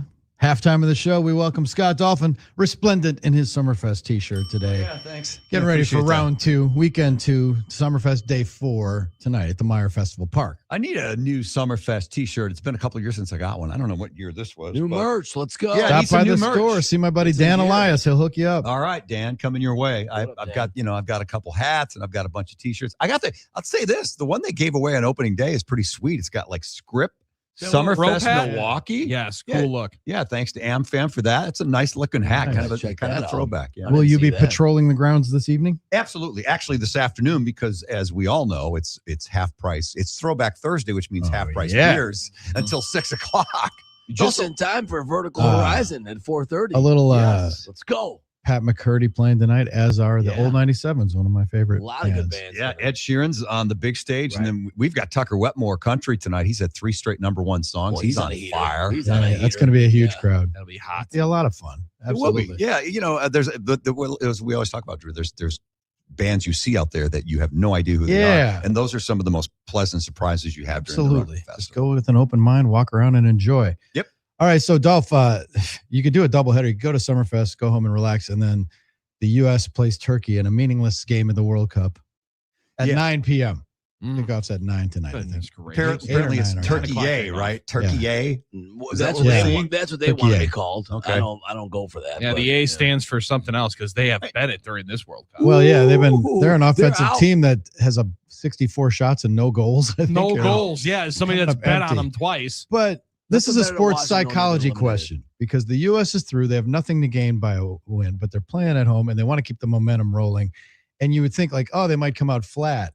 I think it's like they're going to come out loose. I see the U.S. winning this one 2-3-0. Oh, let's keep the ride rolling. Come on, because Turkey's got a 1-2-3 Cancun thing going because they're eliminated. They're eliminated, so it's like this is basically a friendly, but the psychology of it, U.S. is like they're feeling themselves a little bit. They don't want to lose the mo. Yeah, what did I read? You just have to be careful with the yellow card guys, right? Yeah, they might not even play. They're going to sit.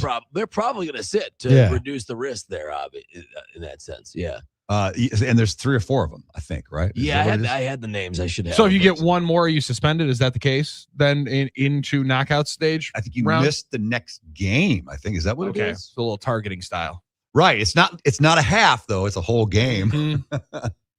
Yeah, so they got to be careful with those guys, but I'm with you. They should be loose, and they should be able to take care of Turkey. We know for a fact that they're going to be playing in Santa Clara. Is that where their next game will be in the knockout round? I think next week. Yeah, and I think on July 1st is when it's slating up for it to be, and that one will be at a normal viewing time. I think that one's going to be at 6 or 7 o'clock. It is, Dolph, I said it that I appreciate that it's not like the alt indie band this year, where sometimes I feel like when the casuals like myself start getting into the World Cup, you're like, dude, you don't really watch La Liga, so no one really cares what you think. Yeah. You just like the Dobblers. There's something to the festival of the sport that it is. It is a beautiful game, no doubt about it. It's a different game than I think that we watch all the time, but the festiveness around it's hard to not get into, especially when it's in the backyard. Yeah, it's pretty amazing. And that you just nailed it right there. The fact that we can watch games in real time and not with a 7 or 8 hour time difference, or when it's in the Far East, like a 15-hour time difference. And the fact that our team is relevant this year, I think people are digging it so much. So great. Right? Because, I mean, how many years have we had just trash teams that didn't do well they just in the World overmatched. Or the years where we've snuck through to finally make the knockout round just to get beat by Belgium or one of these, just because like that was we made the playoffs. Like it's like making the tournament when you're a Horizon League team, but that's how it felt like. Not a really legit contender to win it all. So hopefully they can get it going in a deep run here in the knockout round. It's really cool to see the international crowd coming over here and making a lot of noise and embracing. Buc-ee's and Waffle House and fast food, and it's just fun to see. It's added a element of entertainment that I didn't think I would have for the World Cup, but I've gotten into it. Seeing the Norwegians rowing in Times Square, it's awesome. That's a good one. It's like the highlight for me. Just people, that was epic. They're just having so much fun. The fan bases that you love seeing that. I wish they would have put one in the Midwest though, because like you said, Buc-ee's getting a lot of shine, Casey's getting a lot of run. Yeah. These people need to see Quick Trip, right? Like, I mean, whether or not it was so right, it was near the Chicago.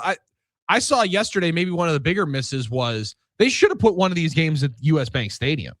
Yeah. Like, you want to talk surprised about the visuals of that beautiful glass ceiling rolling through the Norwegians hearing the horn go off after they scored a goal. Yeah. Could you imagine the 6 to midnight feel in those days? Those people would have lost and blew their tops. That would have been fair because in 94, the Midwest sites were Chicago and Detroit. With all due respect to Kansas City, I love Arrowhead. I mean, it's one of the best venues in sports. We had fun going down there to watch the Packers in 2019. But you're right. U.S. Bank is like a glittering show place. It's beautiful up there too. One of the prettier spots in the league. The only thing I can think of is they were, well, one, you had to figure out the grass thing. So maybe that was right. The only That's thing they were worried about teams that didn't have strong MLS franchises not being a good host because maybe they wouldn't have the fan base that's into soccer. And Kansas City does have that. So maybe they thought that Kansas City was a safer play because they knew they'd get people. But I think they underestimated the fact that a lot of people would want to go to World Cup matches in the United States, no matter where they were. And the fact that you didn't even see one in Chicago was shocking to me. No, they had a friendly against Germany on D-Day, June 6th, the U.S. versus Germany. It was the kickoff match or whatever, right? Yeah. But yeah, I don't know. I'll tune in. I won't tune in tonight because I'll still be at Summerfest, but I guess I'll have to throw it in the DVD. Are you off tomorrow? Or are you just going to? Oh, yeah, I'm off again tomorrow. Did I tell you guys that? Yeah. So am I. Yeah, good. All right, Billy, we got the engine. We're driving. Let's go. Yeah, that's right. You better watch out. Veteran moves. It's a smart move because tonight's going to be a good one. You mentioned it that Ed Sheeran is going to be at the main stage. I've seen him a couple of times. He's a different kind of act than a lot of people would go with just a one-man band. Yeah, but he will rip it up there. And I didn't think that would ever work other than on a street corner in Times Square or in a stadium. It works. But he's incredible at what he does. Stadiums. Yeah. Someone, I think Derek from Whitewater pointed out, Hailstorm is the best show tonight. It's a good That's one. all right. I saw them once at Summerfest. Like Lizzie Hale, rocking band. He's a shredder. Yeah, wasn't my thing, but I didn't hate it. They're fun. Yeah, they're fun. That'll be a good one tonight. Yeah, the Tucker Wetmore show is the one. Is Marcus King tonight? If you want to see a cat that can sound like a Motown chick or a Southern rock god, go see Marcus King because he brings it all to the table. He is definitely a You want to check him out? dude. He did an Austin City Limits Festival a month or two ago, and I'm sure that's still up. I saw him do a sit down with Howard Stern, and it was awesome. Marquis King Band tomorrow night. Oh, it's tomorrow night. Yep, Okay, tomorrow night. It's good. Then we don't have to split loyalties. But yeah, that tomorrow night will be a good show too. But yeah, that's a good recommendation, Dolph. Which one's the T-Mobile stage? T-Mobile's the old U.S. Cellular stage. That's our old stage. Yeah, that's the old iHeart That was the Uline stage. My Yeah, bad. yes, indeed. Uline's the old. What was it? Uline before it was Uline. It's always just in my. It's always been a rock stage. I think it was the Summerfest rock stage. Maybe they didn't have, and then it was the Mountain Dew. Wasn't it the Mountain Dew stage for a while back in the 90s, back in the 2000s? When I first got here, the country stage was the Pabst stage. The Pabst Festival stage. Yeah. Well, the supporters come and go. That's the way it goes. You know, that's for sure. That's when we had an exclusive country stage at Summerfest. Every night was a country headliner. Well, remember when they had a comedy stage, right, guys? Yes. Oh yeah. They sure did. They did. Those comedians, like, oof, man. When it was in the middle of the grounds, those comedians did not like it. Then they moved it to where by the amphitheater, which is now the Lasso Lounge, which is also country. Yeah, they do country and they have Covers. DJs in there and DJs, stuff. cover bands, yeah. That's a good place to go if it's raining or if you just want to, sing some songs just relax, yeah. If you want to, yeah. Tonight, the legendary Bobby Friss is playing tomorrow too. That's going to be epic. Bobby always has a good crowd, whether it's at State Fair or Summerfest, and that's another He's a legend. You're going to know every song. Yeah, he is an absolute legend. Legend. So, Dolph, Brewers win last night. We got in addition to Summerfest all weekend, nice weather, Cubs invading town. Yeah, I know. And the pitching stars have aligned, right? Mm-hmm. We're gonna see the three studs at the beginning of that rotation. But how about a shout out to who's the journeyman reliever that they got from the A's that came in last night? Was just gassed. No, baby, Yeah. come on. How about that guy last night? You could just tell he was just, oh my God, I got nothing left in the tank. And it's like, well, it's you or nobody, buddy. So you better get the job done. And he gets the game-ending double play. Well, that's why I still think they started by bailing him out with the bunt because he hadn't gotten it out yet. And it was first and second no outs, and they bunted. And he made a really nice play to get the lead runner. Not a good bunt, though. It wasn't a good bunt, but he did get it down. And a lot of guys aren't used to bunting. The Brewers have been doing a great job kind of bucking that trend, and they have good, obviously, Hamilton. They have good bunters, and they've done a good job with it. But most guys don't know how to bunt or are not used to bunting, at least. So it's a risky proposition to do it. It's not the same as bunting in 1993 when everybody could do it and you could count on it being a sacrifice. Yeah, that's true. That was big. So. That's true. I mean, it used to be, you're right. I think the guys used to be able to get that down way more and put it where they want it to be. But, this is a road trip that started 0-2 with 2 frustrating losses in Atlanta, and now you pop off 4 in a row. I don't know what you're thinking if you're the Reds. That's got to be one of the worst things. Yes. Whenever the Brewers come to town, they just have to be so frustrated. They haven't won a series, I think, at home against the Brewers since like 2021. I think the broadcast said earlier in the weekend. Yeah. And that is it's like 9 series in a row or something, isn't it? And just with frustrating results, because yesterday, Drew mentioned it earlier, you start that run, it's hard to stop the Avalanche, especially without your top 3 guys, and one of which just due to a suspension, the other one's with rest. Like, you could see the light at the end of the tunnel on that Cincinnati dugout of like, hey, if we're going to turn something around, we better do it here tonight. Yeah, and now all of a sudden they look back and they're 12 and a half out. Yeah, and they had taken 2 out of 3 from the Yankees in New York over the weekend, and they come in with a little momentum and got Ellie back. And the rest is history. And the Brewers went in there and take all 3. Every game could have gone either way, but the Brewers get it done. The Brewers could have swept the Braves and didn't. Yep. And lost the series, and they could have lost to these games too pretty easily. Yeah. And great call on bringing, now it's maybe an easier pinch hit scenario than some other ones, but calling Andrew Vaughn's number there to be able to clear the bases, that is a heck of a button to be able to push. And at the time you're thinking lights out, good night. Let's go focus on the Cubs now. And then it got time. That's late. That's the one Terry Francona stayed awake thinking about last night. Sitting there wondering, do we make the move? Do I make the go move? to the righty? Make the move? Yeah. Would Vaughn have gotten a hit anyway? Maybe. I thought they were just trying to nurse it and take as long as possible, and then they were going to make the move. But instead, let him go, and one too long. It's a big weekend big week for Andrew Vaughn. He scores from first on a triple by Jake Bauers. It's about the only way he can score from first. I was going to say, yeah. And then he gets he drives in 3 with that huge pinch hit. Oh, he's been great, especially against lefties, and his numbers are just crazy against them. The surprise was that the Reds didn't go to the righty last night to face him. That's it. Yeah. All-Star voting goes through what? Do we know? Is it another week or so or 2? I think it's wrapping up, isn't it? We got one more update, and then it's like, does Jake Bauers make the All-Star team as a throw-in for somebody who's hurt or something? That's a tough position to get through. You're looking Utility. Where's he play? Well, he's listed as one of the first basemen. I know, but to try to jump over Freddie Freeman, Bryce Harper, and Matt Olson, that's just that's a group you're just not going to be able to break through. He's got the best nickname in Barrel. There's a utility guy. Who is the Brewers rep? Does Wild Bill sneak in as a injury replacement or something? Well, Bryce has shortened the gap quite a bit. He's inside of 60,000 votes behind him and Bryson Stott. Stott's having a pretty nice year, but otherwise it's going to be the 2 pitchers, right? Yeah. Miz and Harrison, and then it rolls through, because I don't necessarily know even Contreras has the name recognition there at the catcher spot, but again, you got to jump over a Philly where they're going to continue to hammer the ballot box. Will Smith feels perennial, and Drake Baldwin deserves to be the starter in the All-Star. This is going to be the starter, isn't he? I would think.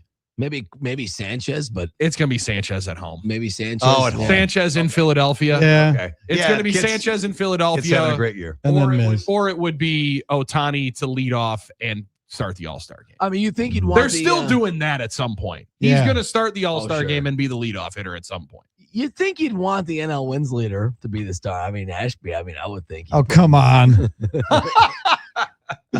Okay, I like how you think, Armen. I guess my dream is dead. I think I'm over 2. Is that we're already calling it an L? I think Aaron Ashby's already booked a flight for that.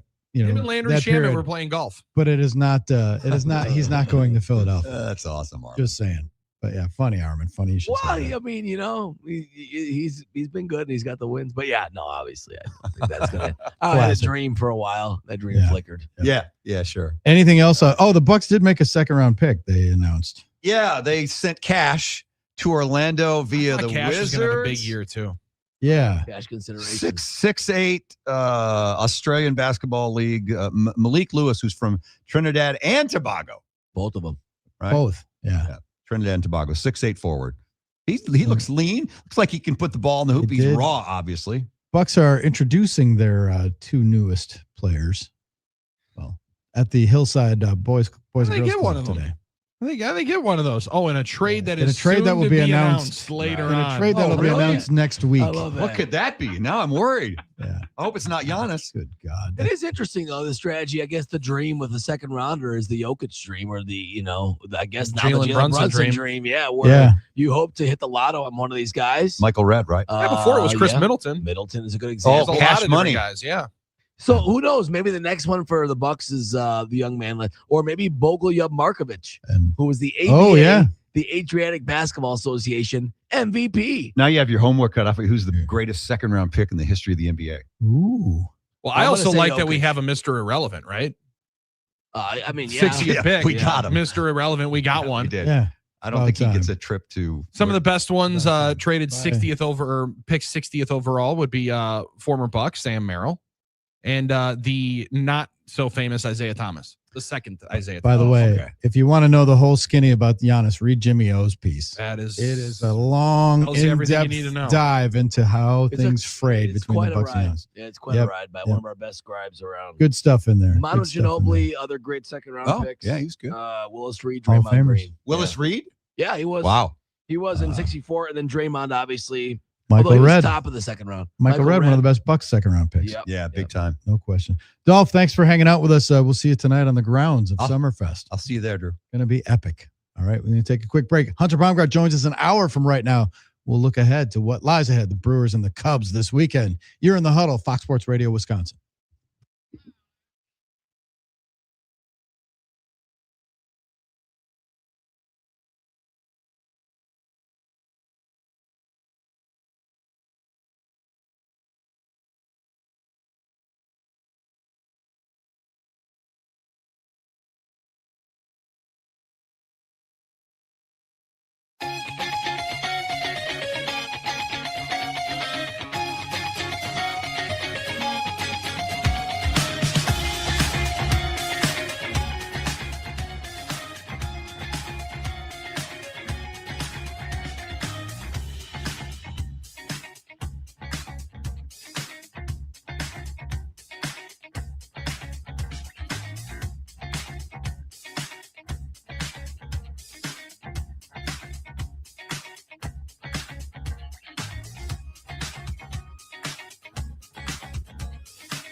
Drew, Billy, and Armen bringing it to you. The Huddle, Fox Sports Radio, Wisconsin.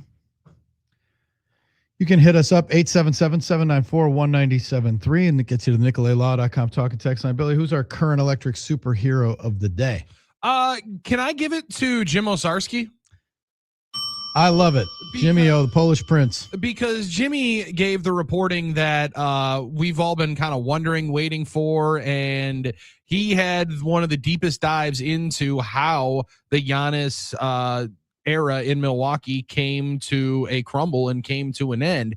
And Jim has had the most, him and Lori Nickel have had those two, no slight to Eric Name. He's been phenomenal as well. He's covered him for a long time. Eric had a cool piece up at The Athletic of just talking about what it's been like covering Giannis through this time. But Jimmy O laid it all out there as to how it all dissolved, the frustrations with maybe keeping Doc 1 year longer than they wanted to, the tense moment in the locker room when a member of ownership or alongside the ownership group right after Wes Edens had that Ramona Shelburne interview and said, he's either going to sign with us or probably going to be traded in the offseason. They're going to trade me. They don't have the balls to trade me, or what the exact phrasing of it. But Jimmy had the 3-year-long breakdown, 2.5 years as to how this came to be. And much like many divorces, there wasn't just one moment. It was building, it was building, it was building to the point where if you can't necessarily look at each other in the same room, then maybe it's time you both go your separate ways. And it feels like at some particular point that both sides realized that that's where they were at in this relationship. But Jim Osarski, Lori Nickel, Eric Name, our local journalists on the Giannis story, they've actually heard from Giannis. They've had interviews with Giannis during the time. They have this fully lined up, JS Online. Go and subscribe and read it, because it is a tremendous, tremendous piece that Jimmy put together in the farewell that Giannis had and the ending of one of the greatest sports careers in Wisconsin sports history. Reading that kind of cemented what I thought. And you can have your thoughts about Budenholzer, but his message had gone a little stale. They weren't getting the results. Players were kind of like bucking against him. So if that had to happen, he was going to get fired if they lost that Brooklyn series. No question. Yeah, it's a great point. And if that had to happen, and it did, the screw up was hiring Adrian Griffin, because you had a championship ready team and you gave it to a rookie coach, an inexperienced coach who had and that to me was always a reach. Like it was always like, and then replacing him with Doc Rivers and hauling Doc Rivers off the golf course and off the broadcast bench, and that wasn't great. No, it sounded like that. He rubbed everybody the wrong way with his first initial comments. But the Griffin hire in that cycle to not go get a more accomplished or ready coach was a huge mistake. That was the one. Yeah, and when you had, Terry Stotts sitting there, like guys that had coached big time playoff series before. You wonder how it would have been different. Yeah, you do, and you also wonder again, like if indeed Griffin had also been hired to coach the team that had Drew Holiday at the forefront of it on the defensive side, how different would it be when he's prepping for his first time being an NBA head coach, and then right before training camp, you have a totally different team because you bring in Damian Lillard. Yeah. Like the timing of everything that it all had transpired, it was difficult to see any off ramps to the route that they were on. And it did feel like every time that you kept feeling like you were taking a step forward, you ended up taking 2 steps back. Could have taken Nick Nurse then. He had won a championship. Nick Nurse was beating you right there. He had beaten you to go to a championship. And that wasn't in the cards. I don't know what happened there, but. Well, in the reports of the Kenny Atkinson illusion that everybody thought he was there. He was going to be a candidate top for be there. Assistant guy too. But the Budenholzer firing, that was one of the fascinating ones where even many had said, and the reporting that Jimmy O had in there, that started a bit of a rift as well, because folks were, and Giannis amongst others, the franchise player, as Jimmy writes, wasn't thrilled that there was any hesitation even for a mere 7 days after the season ended. They thought it had to happen now.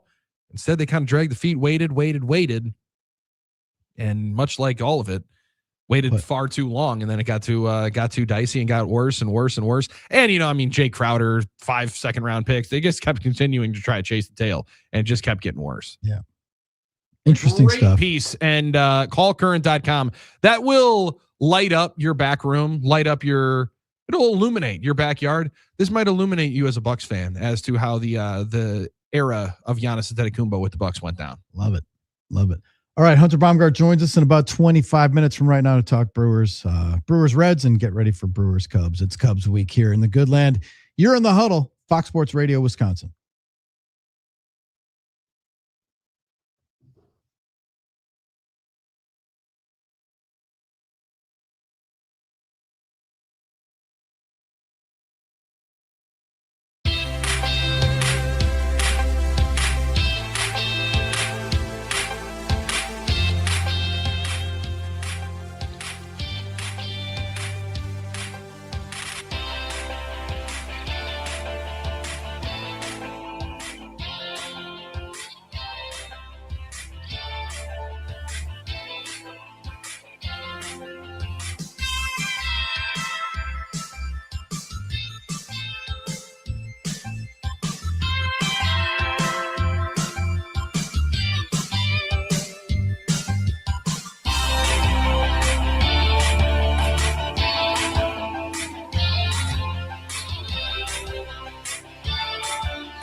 I'm Doug Russell. It wasn't necessarily a pretty win, but it sure beats an ugly loss. Ground ball to short. Pratt. They get one. They get two. Game over. Pratt to Terang to Bowers, and the Brewers have swept the Reds in Cincinnati. Jeff Levering on Brewers TV with a call. A bases-loaded double play with the winning run on second base. Clutch. Milwaukee completes the Cincinnati sweep, but not with the pitching clinics that the Brandons, Woodruff, and then Sproat put on the previous two nights. Instead, 5 pitchers were working in and out of traffic all night long, but good teams find ways. The final score on Wednesday night, 6-5. The Brewers beat the Reds. Milwaukee now 20 games over 500 at 49-29. The crew off today. They're back home for 3 with the Cubs starting tomorrow night. And the NBA draft is wrapped up. The Bucks trade back in to get Malik Lewis with the 60th and final pick. The final hour of the Huddle starts now. I'm Doug Russell on Fox Sports Radio, Wisconsin. Good morning, Wisconsin, and welcome to the Huddle. I'm all for someone huddling if you have something to say. It's time to wake up and talk about the teams you love. Everybody wake up! Everybody wake with the guys you love. It's just about getting the group together. I need you. You need me today. Let's keep touching each other. Let's make sure we feel each other.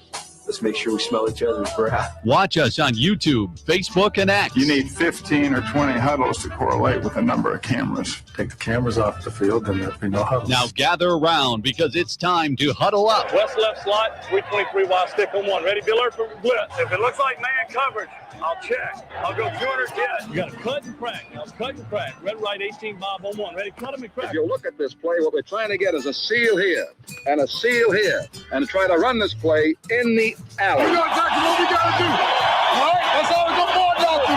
Let's go out and kick some tape. All right? Hey, yo.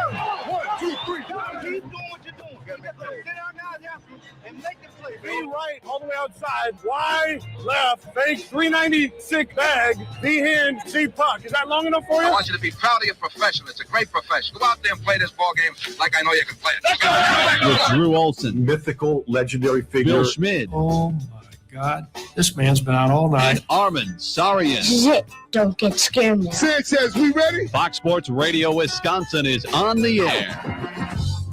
Dominating a Thursday in the good land, Drew, Billy, and Armen. It's the Huddle, Fox Sports Radio Wisconsin, 920 Milwaukee, 1070 Madison, worldwide on the iHeart app, streaming live, Facebook, YouTube, and X for early risers, insomniacs, sociopaths, and friends of the program, 5 o'clock clubbers.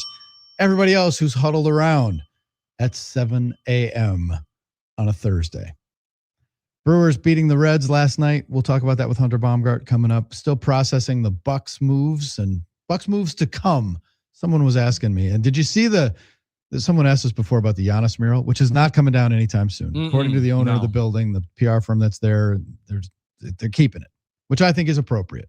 I think it's appropriate. I think it's the right side, even though it's going to be a little bit different and strange than other places. No doubt. No doubt. Now, people are still treating it with respect. They're going and getting photos and stuff. And this feels a little different than the exits of Brett Favre and Aaron Rodgers and others. Mm-hmm. I would agree with that, Drew. A little different. Yes. Feels a little different than the Craig Counsell loss, which stung so many people. And that was a surprising one. That's the difference. I think the other ones you maybe could have seen, maybe not Brett, but the rest you could see coming. The Counsell one you didn't. The Giannis one you did, right? A lot of Giannis one you did. You're prepared for it, but what if Craig had gone to Cleveland or New York? That's the thing. The anger with Counsell was simply because it was the Cubs. Yep. It didn't have anything. And that's what I don't get intellectually. Like, he could have left to go somewhere else to take the money, but instead he went right to our rival. And it's like, well, isn't that like varying degrees? Yeah, it's he could have gone to New York to work with David Stearns, who he's worked with before and who he likes. Maybe the Mets would be better off. I don't know. But fans are going to take that personally, Drew. I mean, that's just the way it is. I get it. I hate that team. Now you're a part of that team, so now we hate you. I think that's about the easiest reasoning for it. But if he would have went to the Guardians, it would have been probably more of a tip of the cap. And hey, he got a contract. Good for him. And there was also the belief that he was going to go to New York for a long time. Much like Giannis, the belief was he was going to go to Miami for quite some time. This one is sadder than the Favre one. Now you're also talking to somebody that, as a pear-shaped youth, I think a 5th or a 6th grader at the time, cried when I found out that Brett Favre retired for the first time. Yeah. Now that was a year and a half before he suited up for the Vikings. So there was a long build there. they also were coming off the heels of, now this is tough. I was born in 94, so I don't necessarily remember the three MVP years. He was coming off the best year of his career that I had seen personally, right? Of like like cognizant mind in 07 and how good the Packers were.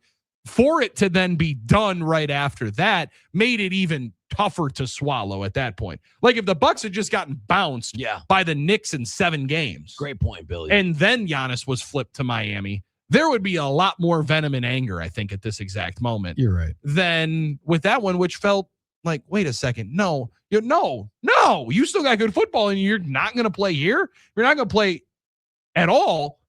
You're going to play. It better be in this uniform. That's why we're getting bring back Brett signs and posters and websites. Right, because you're right on the cusp, right? You're an overtime away from a Super Bowl. They had the ball in overtime at home to go to the Super Bowl. So you're thinking with the year you had, the resurgence, how close we were, you're going to retire now. Like that was the depressing part. The last pass is going to be a pick? And nobody knew what Aaron was going to bring. That was the depressing part. And then it was like, he might come back. There was excitement for some because the thought was like, this is great. We're going to be the favorites in the NFC. And then it was like, wait a minute. What's going on here? And the Aaron Rodgers, obviously. So nothing will match that saga, but you're right. The Bucs were nowhere near close. It was unraveling for a while.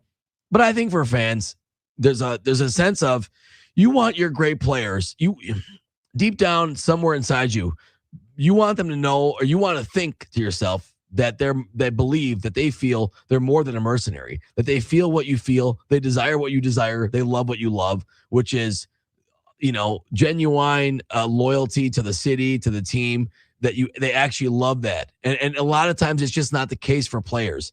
It's very rare for that to happen, but we still look for that unicorn that's a great player and also feels that. And I think fans around here for a long time thought Giannis was that guy, and then he was a great player, brought a championship, but the dream that he would be loyal to the Bucs above all else, even in the worst situations, the worst team, maybe the coach didn't want it, maybe uncomfortable situations, that he would never change and no matter what, love the team so much that he would never want to leave, like many fans feel, lifelong loyalty. That wasn't the case. And that hurts. That hurts for fans. You always want to believe that they're like, Robin, we believe that with Robin Yount. Even when Mahler left, like, the idea that he didn't really want to leave, and he wore 19 for Robin Yount when he was in Toronto, and he still put a Brewers cap on the Hall of Fame. Fans desire that so much, to believe that their favorite player, their star, is not just a mercenary, that there's someone that feels what you feel and loves what you love. And I think that's the part that hurts with Giannis more than anything, is there was a thought and a dream that was the guy, and every indication showed you he would always be that guy. But people change, and it's normal. And circumstances change. He always said, I'll be in Milwaukee. I love Milwaukee as long as we have a chance to compete for a title. Yeah. And I know people are quibbling and with that's some old quotes, and to me it's like, then he's 31 and he's got like a 3-year window to chase a ring and play at a high level, and the Bucs aren't on schedule to win in 3 years right now. But Drew, I also think like the part of that is also trying to turn a blind eye to the fact that he was complicit or also part of the reason why they found themselves in this spot, right? Totally. So like fair. I think that's you demanded we do this, you demanded we do this, you demanded we do this. Now we're in the tough spot. Now you want to go. Like that, I think, is where it becomes more painful. Justin in North Carolina at 877-794-1973 texted in, Giannis is worse because he built his entire career off not being that guy. But the truth from the Jimmy O piece is that he was that guy, but a lot worse. The tough thing of the worst one is I saw some people saying like he didn't know how to make the man. Giannis knew exactly how to make demands, and he was doing it partially. But I do believe there's something to not wanting to be, feeling like you might be the bad guy, not wanting to necessarily be the bad guy. But then also, like, if you're 10 toes down on this is my organization, my team, I'm going to have some say. Then when it doesn't go right, you got to double down and still be there. And it seemed like, Drew, from my accounts of the Jimmy O piece, it felt like he thought, okay, I maybe overstepped my bounds a tick with the Griffin one. Maybe I was a part of that one. Now I am going to go hands on. I'll let you guys figure this out. But at that point, no, man, you're in the mix. You made this known. You want to be in the mix. Now that it didn't go well, you're going to help us figure this thing out. And it felt like at that point it was, well, that's not necessarily my decision.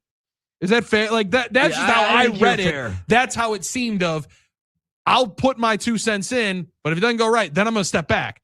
Where most star players, if it doesn't go right, let's get back to the table and figure out how we're going to make this right. Let's figure out the next move that we're all going to put together that is going to right that wrong. And in the end, I think even in the Ozarski article, you saw the point where he wanted to try and wield more influence on Doc, and he could have saved the Bucks maybe a little bit if he did, but then he became so worried about his image doing that. So that was a driving force for him, and he was so worried about what people would think of him. He didn't want to be that guy, but he still deep down wanted to wield the influence. So in that sense, there was a little bit of double talk that instead of what you would always say, your agent would say it, but then he would say, I didn't say it. It didn't come from me, and I didn't ask for anything. But instead it became the Greek leak, where it would just leak out like that a little bit. And I think the problem is that was distasteful for some Bucks fans that didn't want it that way. But let's be honest, they wouldn't have liked it either if he came out and said it with his chest. Oh, very true. People say I would have rather, you used to have been upset at that too. You would have been for the most, the most tribal of us Bucks fans, anything more than Giannis saying, no matter what, ride or die, I'm here. No matter what, I'll do my best. That would have hurt us. So the Greek leak thing, I think when he became that, when it started to dribble out, that's when it started to be like, all right, well, unfortunately, he wants to wield the power. Maybe once upon a time he wouldn't have done this, and he changed. If the Bucks had won 50 and played in the conference semifinals last year, would he be leaving? Probably not. No, but the situation would have been better, right? But again, also, I mean, his health and being able to rest and allow yourself maybe a longer time to get back onto the floor would have also helped. But I'll be honest with you, Drew, it felt like he was kind of checked out throughout the year last year.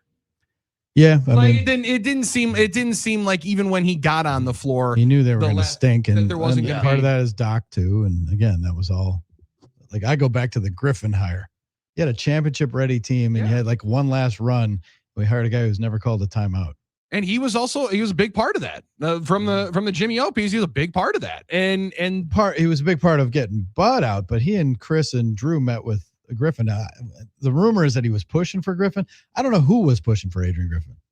Well, ownership. That's what we don't know. Was it Horst? Seems like there was a decent amount of it coming from Giannis. The word is that Horst wanted somebody else, and that ownership pushed him to hire Adrian Griffin. I don't know. I just think there are some things. Darvin Ham was an option then too, wasn't he? Yeah, that's right. With human nature, there are some things where it's like we don't believe how he could have changed, but it's like most humans would go through these situations. And when they grow and when you reach a level of fame and rich, I don't know. I just feel like that's why I don't have as much anger, because it doesn't surprise me that those changes could occur as much as we didn't want them. And if you're asking, like, why did Giannis look checked out and seem unserious? Well, if the whole situation around you seems unserious, if the front office, if the coaching is unserious and the players are unserious and the situation is that way, then you are going to start to also be unserious. It's hard to fight that. We romanticize other situations, but Robin Yount almost left a time or two, right? And Bud kind of he wanted to play golf. Played the card. Well, that was whatever. He held out. That was a ruse. He held out because he was hurt. He hurt himself on a motorcycle. Didn't want the team to. Okay, there's another one. That was a ruse. But I mean, Robin Yount almost left and was talked into staying. He could have gone and played for the Angels or somebody else. And Kobe Bryant.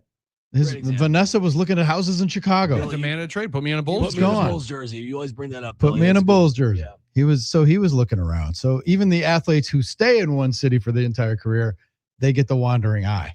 I'm just saying. So that's like a natural. Like they show me somebody who. But I don't know that anybody is faulting him for having a wandering eye. No, like no, I don't know that that's the. Well, the fault, but again, what people fault is like you can't. To me, it's like you can't. Well, he said he wanted to stay in Milwaukee and he loved the city, and then he left. Well, he still does, and he did want to stay in Milwaukee, and he still does love the city. I don't believe he wanted to stay in Milwaukee. I believe he did until it went so far south that it turned so putrid that he's like, "This, we can't win in the next 3 years of where I'm going to be pretty good, and then I'll be on the back slope. I'll be an unk." But so he did, but he didn't, because when those things diverged. That's when he wanted out. But was he all in on helping them figure out how they were going to compete for a championship? I think he was, until he saw how it was completely helpless. Until it was, and again, that's what Ozarski's piece is. All the steps along the way that made it, And again, mostly buzzards. I read it Chris as getting hurt in the playoffs, and like trading Chris that was going to happen. But there all these little. It was a death by paper cut. It's never one thing that ends a marriage. Like, for the millionth time, I've told you to put the plates in facing this way instead of this way. And then it's like, oh, the one last time. It was an erosion of many things. But so it's like, I think he was in it until it became I think he was in it until he started getting backlash for it and then didn't want to be the bad guy. So again, like I think we can all have differing opinions on it, but like there's some of it where enjoyed it, and then when things didn't go the way we wanted to back up. Like if you're gonna say, and that's the saying it with the chess part that I think is frustrating to some. It may have helped them out in the long run again, though. So I'll talk out of both sides of my mouth here. Him not demanding I'm going to Miami and nowhere else very publicly allowed them to get more here at the end. But the wishy-washy nature of it, I think, also allowed and bought more of the idea of we can continue to push here. We get one more. We can if we do waive and stretch Dame, and then we get Miles Turner in here, then all of a sudden we'll be a part of it because you're going to like playing with Miles Turner, and that one quickly eroded. Yeah. And I don't know that was the Bucks' fault. I think there's some more blame that would go towards 34 into that situation. And how much are the Bucks relieved that this is over and that they can move on? Totally different part of it. Because like Freddie Peralta, how many people were pissed off that the Brewers couldn't hang on to fastball Freddie? We love him. It's like they weren't going to pay him the money, and they traded him a year early, got some stuff for him, won the trade clearly, right? Mm-hmm. And then now he's sagged a little bit. Could this be like that too, where the Brewers knew what they were doing? They have to divorce themselves from sentiment, and with having Giannis on a non-competitive team is a little bit like parking a Lamborghini outside your double wide. Well, yeah, that's I think it's a little bit like, okay, putting up with the diva stuff and the money is like, it was time to move on for them too. That's why it's like the parting of the ways, like the things diverged. The Bucks did everything they could to provide Giannis the environment to win and to stay here and be happy, and it still wasn't enough. So they're like, I'm done trying to lose 20 sunk pounds. Cost. Yeah, it's a sunk cost, and it's like we have to move on too. And so it's like the idea that the Bucks are like, please, Giannis, please don't go. By the end, they're like, okay, what can we get for him? It's time to move in a different direction. We got a new coach, changing the culture. Right. When they can't look at each other, then we know that it's not going to happen. And that's where sometimes both sides will see the same thing different ways. Exactly. See the truth different ways. Because on one hand, the moment you check out, and then because you believe that they're ready to move on from you, that's where you can say they weren't loyal to me. But when Giannis you're right. I'm saying Giannis in the end can't say he was loyal either. Then you know what I mean? When he's worried about and talking about the Luka deal from the Jimmy O piece, of that really started to freak him out that superstars could get traded. Brother, they called about you. Well, and they said no. So at that point too, that to me is like, well, they could trade me at any time.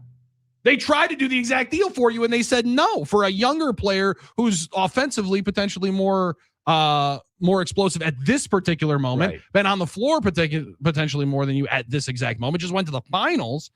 Like, so we can all see it different ways, and everybody has their vantage point of it, but both sides, I think, got so set into their ways that they, at the end of it, ended up hating each other. And that's a tough spot to be in. It is. And it seems like, Billy, when you say something like that is true, because they could trade me anytime. That's a little disingenuous when to your point. They didn't. So that to me strikes me as someone that just wants to argue themselves into the position they already want to be in. Right? Like Giannis had already wanted to feel the way he wanted to feel, but that was his way to cope with it and argue with himself about it. And I think in the end, the worst look for him is that Wolf of Wall Street post. Like, I'm never blanking leaving, when you already knew you had already engaged in talks about it.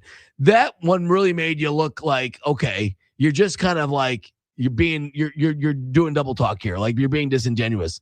That in the end was probably the worst one, because that's going to make you look worse if it comes out later on that you already knew, or you already thought about leaving and already had anticipated leaving, and we're going to, through back channels, ask for it, which we are learning is what happened. And I think that one is what makes fans feel like, well, after all these years, you posted that knowing this, like, I feel manipulated now. I feel like a fool. I feel like you treated me like after we had this relationship for so long. Should we be talking about a divorce, or should we be talking about a wedding? Armen, how excited is Laura to hear the rumors of a July 4th weekend nuptials between Travis Kelce and Taylor Swift at Madison Square Garden, where they apparently have rented the arena for July 2nd through the 4th, expecting a 100-person gathering on the 2nd and 1,000 people on the 3rd. That's crazy, right? Also, a report that several members of the Kansas City Chiefs have booked rooms at the Marriott Marquis and will be staying in that. Amtrak police officers have been told to expect a wedding and a crowd around the arena of the weekend of July 4th. Which is funny because there was always the rumor that it was going to be private and nobody would know about it and stuff like that. Well, this is pretty much not, if you want to rent out in the most famous arena. So yeah, it's exciting. Although, there's always rumors and you never know what to believe, but it seems like this could be a possibility. So Big Red Andy Reid was asked earlier this month whether he'll be attending the event. He said, I can't talk about it. Somebody's talking. I can't talk about it. They probably signed NDAs. That sounds silly, but they probably did. But somebody's talking about it because it's out that this is going to happen. So it seemed like there were some people that are trying to say there's no way they're going to do it at Madison Square Garden. Oh, yeah, they're doing it at MSG. Well, why not? That's awesome. We need something to root for in Pretty life. wild. And we're rooting for them as a at couple. the world's most famous arena. And we'll, as Nick Wright has been saying on FS1 for a while, that Patrick Mahomes would be dancing at Travis's wedding in the summer and starting for the Chiefs week 1.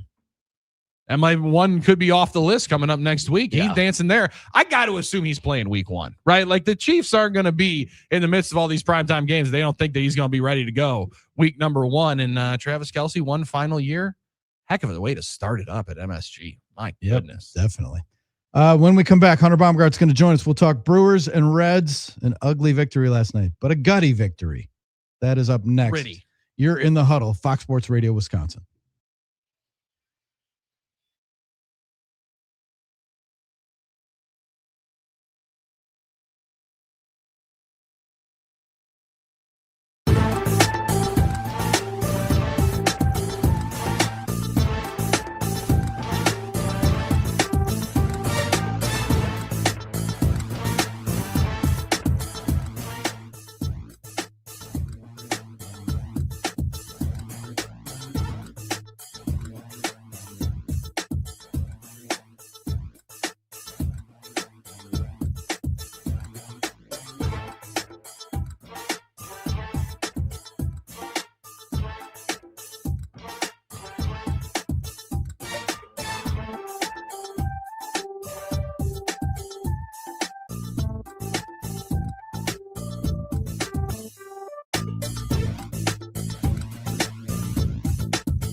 Dominating a Thursday, it's Drew, Billy, and Armen, the Huddle, Fox Sports Radio, Wisconsin.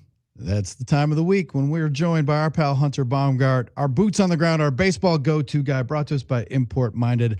And Hunter will be patrolling the airwaves this evening with a Milwaukee's Baseball Tonight, getting you ready, recapping the Brewers series against the Reds and getting you ready for Brewers Cubs, which is what we want to do. Good morning, Hunter. Thank you for joining us.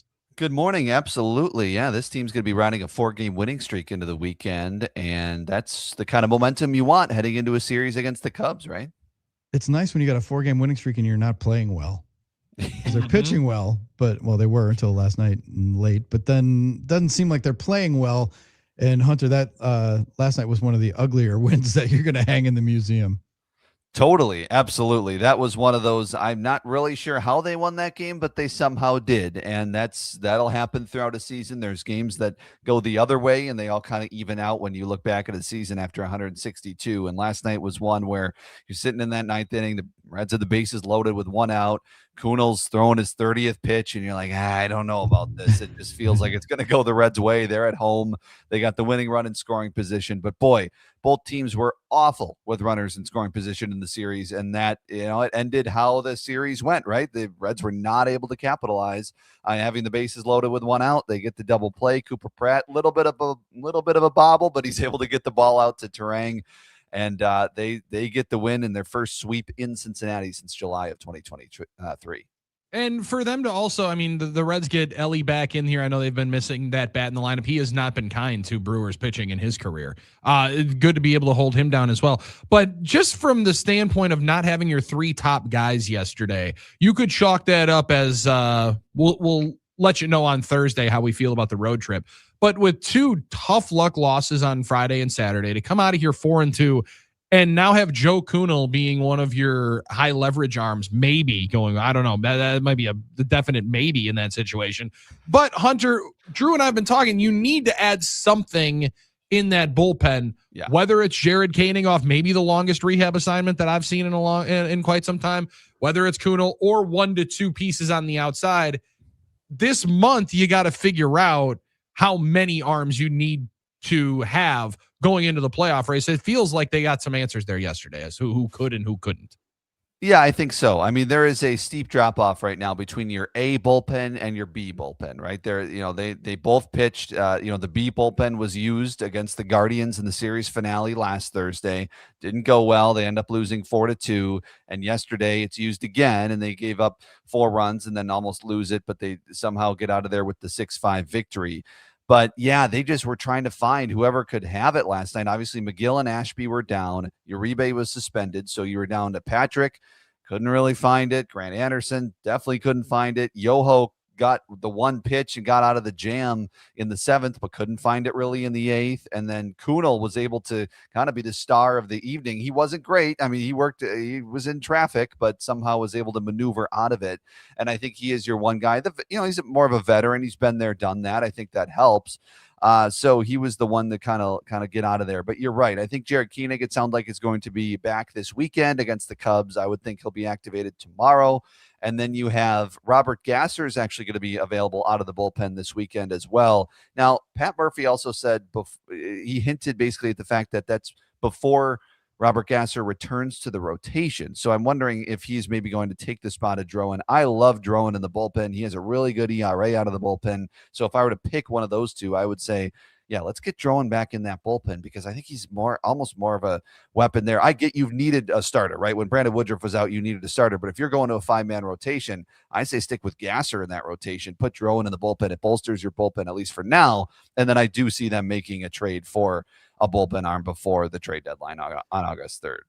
Talking to Hunter Baumgardt, our baseball go-to guy. Okay, well, the Orthopedic Associates of Wisconsin injury report has Jared Koenig coming back.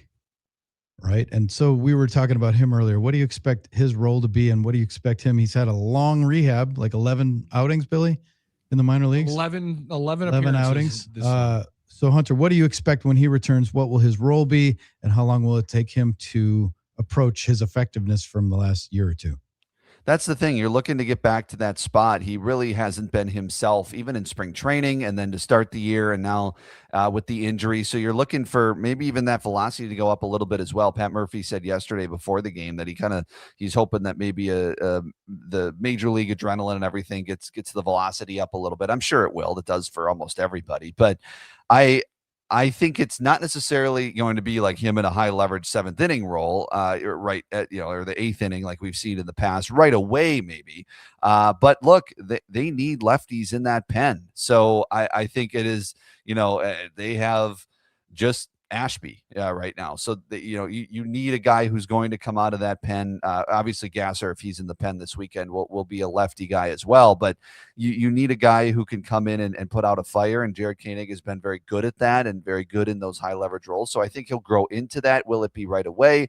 Not so sure. Obviously Aaron Ashby is your highest leverage lefty, and that's not going to change. He's not going to take Ashby's role. Ashby's very unique in what he can do and pitch a lot and pitch multiple innings and everything like that. So I think they'll work him in if it'd be nice one of these games to get a blowout win. I know they did on Sunday, and that was obviously big. You just had Gasser and Patrick pitch, and that was big to save the bullpen you needed them in the Red Series. So that's good that you were able to save them there. But man, it would be nice to get him kind of acclimated back to the big leagues in maybe a blowout type scenario where you're winning by a lot and it's not a high leverage situation. But they may have no choice. I mean, if you have some lefties coming up in the Cubs lineup, whatever it is this weekend, you might see him in a spot where it's maybe a 3-1 game Brewers lead and you need him in the 6th or 7th or something like that. You may not be able to help yourself, but I do think hopefully the hope is, right, you grow back into that role and he can be a guy when maybe Ashby's down, the rare days that Ashby can't pitch. Koenig is the guy who's the lefty you call upon in those middle innings in a leverage role. That's the hope. I don't know if it's right away, but hopefully that's where he gets to. Hunter, do you think this team, and maybe this is not a great question for June, but what the heck, I'll ask it anyway. The thing I keep thinking when you talk about everybody, and it's very all true what you're talking about, and the depth and the embarrassment of riches it seems the Brewers have in pitching and options and how well they're playing. Can this team win 100 games, and does it matter? They're on pace for about 102 right now based on their percentage. And how much does it matter? But would it be cool if they did it? I know last year we kind of flirted with that a little bit when they had the late run. But they've been just incredible, and they've been doing it earlier and more consistently this year. Is that a real option or a real possibility for this team? Yeah, they're 20 games over 500, and they didn't get to that mark until July 21st last year. They got to it on June 24th this year. So that's almost a full month, ahead of schedule in that department.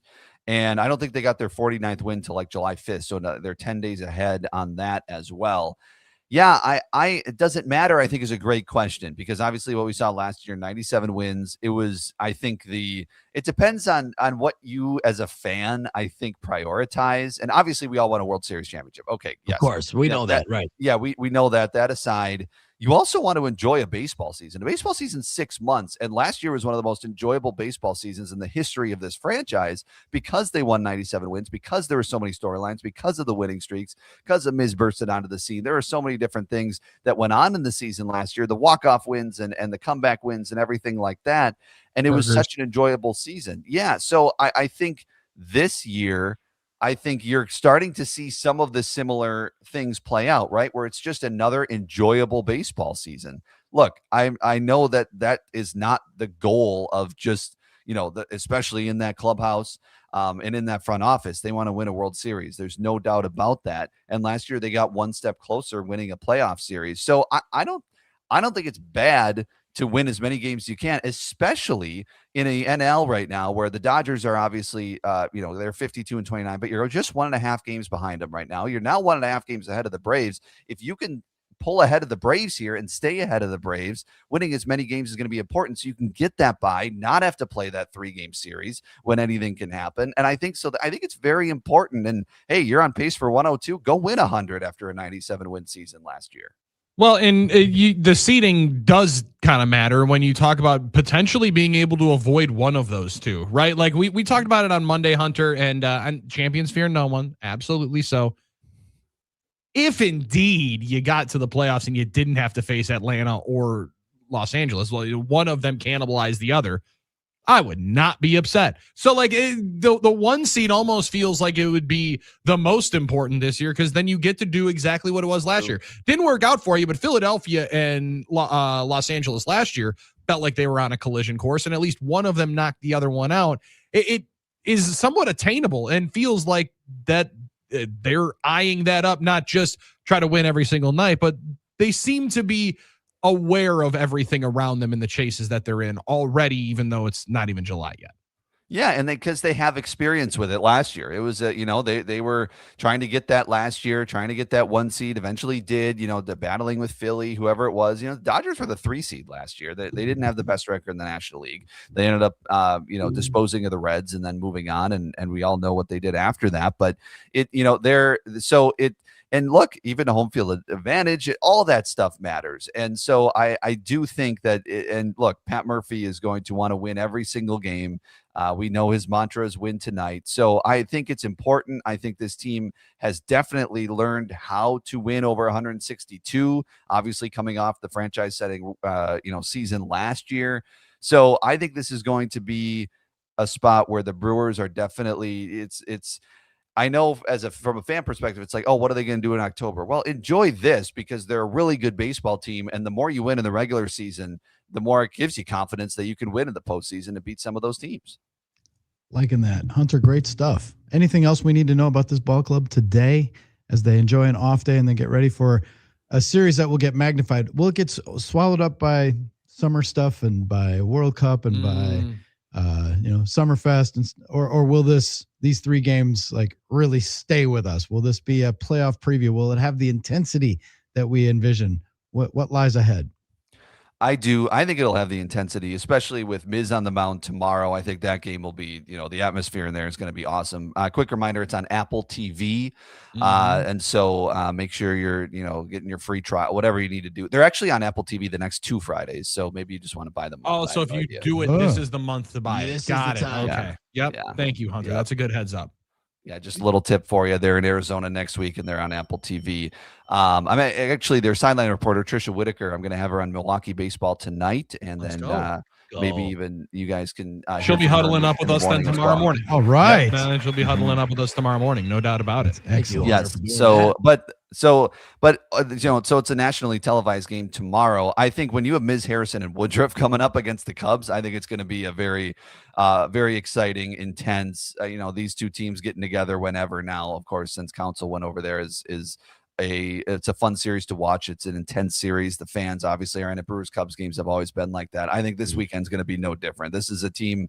The Cubs are they play, I think, the Mets one more time today. And the Mets committed 6 errors last night. So they're helping the Cubs in every way they can. But, the Cubs are playing a little bit. The offense is coming around a little bit more for the Cubs. And so it'd be nice if the Brewers, pitchers, because they're going to throw their top 3. It'd be nice if they just kind of say, yeah, your offense has been nice over the last few. Yeah, we're going to throw Ms. Harrison and Woody at you and see what happens. Put it on the table and let them see it. Like that's what you do here with the rotation. Now, I would ask Trisha if you could, Hunter, if she sent Sal Perez the dry cleaning bill for last week's Apple TV. She got absolutely dumped on.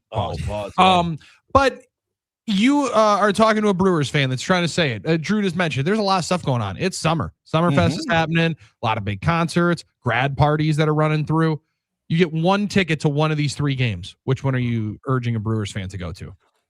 I will always urge a Brewers fan to see Jacob Mizorowski pitch in person. That is the one. If I were to say, it doesn't matter who they're playing, go and see Miz in person this year. Like it's just a different level. Like, and maybe, he's probably going to have a bump in the road at some point, but look, that velocity, being able to look up at that little scoreboard in right field and say, did you see that? He just, hit 103.5 on that pitch, and it's the 6th inning or whatever. Like that is just, again, it's something we have not seen before. And so you also have a chance every time that guy takes the mound to witness history, whether it's a no-hitter, whether it's a 9-inning complete game shutout with 15 strikeouts. Like you have a chance to see something that you've never seen before when that guy takes the mound. And look, Harrison's been really fun to watch. Obviously, Woody was amazing the other night in Cincinnati. That's my pick. Look, that's a good pick. You want to see the veteran just go out and just dominate like he has so many times before.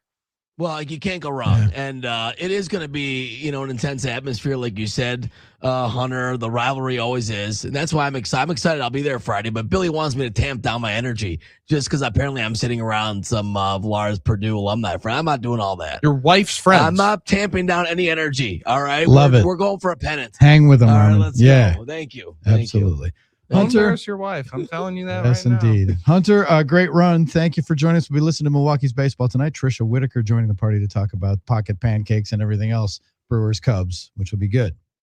Yep, 6 o'clock tonight. Thanks, guys. All right, Hunter Baumgardt, our baseball go-to guy, brought to us by Import Minded, your trusted source for vehicle care on 27th Street, just north of 894. All right, show flew by again today. Cruises. Tends to happen. When we come back, Waken and Bacon, happyplacehemp.com. Use the code HUDDLE for 25% off and free shipping. We'll tell you what our Wake and Bake story is as Billy looks for it. It won't be as good as yesterday. I got it, but it won't be nearly as good as yesterday. I apologize. It can't all be MVPs. No, that's true. That's role true. players too. We're just going to try to hit a single with this. That is up next. You're in the Huddle, Fox Sports Radio, Wisconsin.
Time to close up shop already. Thursday edition of the Huddle, Fox Sports Radio, Wisconsin. Drew Olson, Billy Schmidt, Armen Sarian. Time for a little wake and bake action from our friends at happyplacehemp.com. If you've not checked out their site yet, venture over there. Check out the products. Fill your cart. Use the code Huddle for 25% off, and they'll give you free shipping. Now, if you want to go and get products more immediately, even more quickly than they ship, which is really quick, go to the store in Muskego. Go check these guys out. But the Drift gummies, the Drift seltzer, which is fabulous, available in 3 different varieties.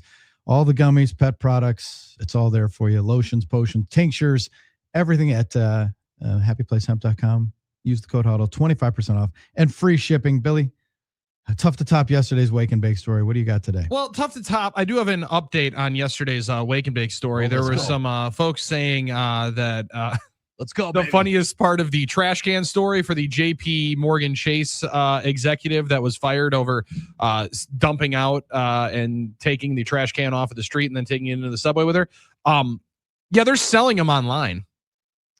Oh boy. DSNY home waste basket 2026 New York Knicks championship edition. Now, Darren Ravel is saying this $168 trash can. Yeah, but that's not one that was actually used on the street. Was not at the parade. And Ravel says it's only a quarter of the size. Darren Ravel apparently authentic. Yeah. Apparently size matters. So that one, that's just a slight update on that story. But you know what? A story that we have not gotten updated on in quite some time, fellas? What's that? Authenticated. Sorry. Was the Diana Rossini story. Oh, there's finally an update. We've been waiting for something. Well, there's finally an update from her former employer. Yesterday, the New York Times released a rather scathing piece on Rossini, who, as they reported in the story, was one of the highest paid employees at the New York Times after they had purchased The Athletic a couple of years prior to. She really became the face of the sports department. She was making nearly $800,000. Yeah. With The Athletic. And in the midst of the piece, I won't bore you with all the details. I would urge you to go read it. Like, there is a ton of stuff in here. Not only the stuff that you saw with the New York Post and TMZ things, but sometimes you might not want to tell on yourself. Sometimes you might not want to tell on yourself. There's a story in here of Diana Rossini first being looked into by bosses when she told a story on Stu Gott's show, which you hear on Fox Sports Radio, about a time that she was pulled over. And she was trying to break the news that Sean McDermott had been fired by the Buffalo Bills, but Drew, she was texting and driving. Oops. It was going to be her second time in a week that she was pinched for texting and driving. And when the officer came up to her window, she said, sorry, sir, sorry, officer. But Sean McDermott just got fired. I have to report the news. He goes, yeah, I don't care. I'm a whatever football team fan. And the officer was unmoved. Didn't think it was. That's when cool. She made a different offer. Maybe she could connect him right then and there with his favorite team's coach. Do you want me to call the coach? You should talk to the coach, Rossini said, as she told officer as she recounted the story on Stu Gotts and Company's radio show and podcast a couple of weeks later. I FaceTimed the coach. Head coach is in the office, and he said, what's up? I go, I just got pulled over. I want you to meet my friend, Officer Joe.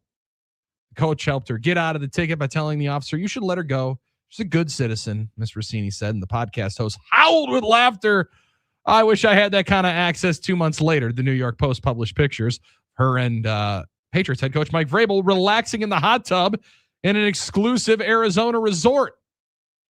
Now, it was not said to be for sure Mike Vrabel was the coach that she called that day, but when her company started investigating the Vrabel one, different pieces of her past came up, and that one definitely did flare it, as well as when she told a story at a somewhat kind of looking like an upfront situation for The Athletic, a big New York Times event, like speaking to a little bit of a panel. Yeah, like a panel.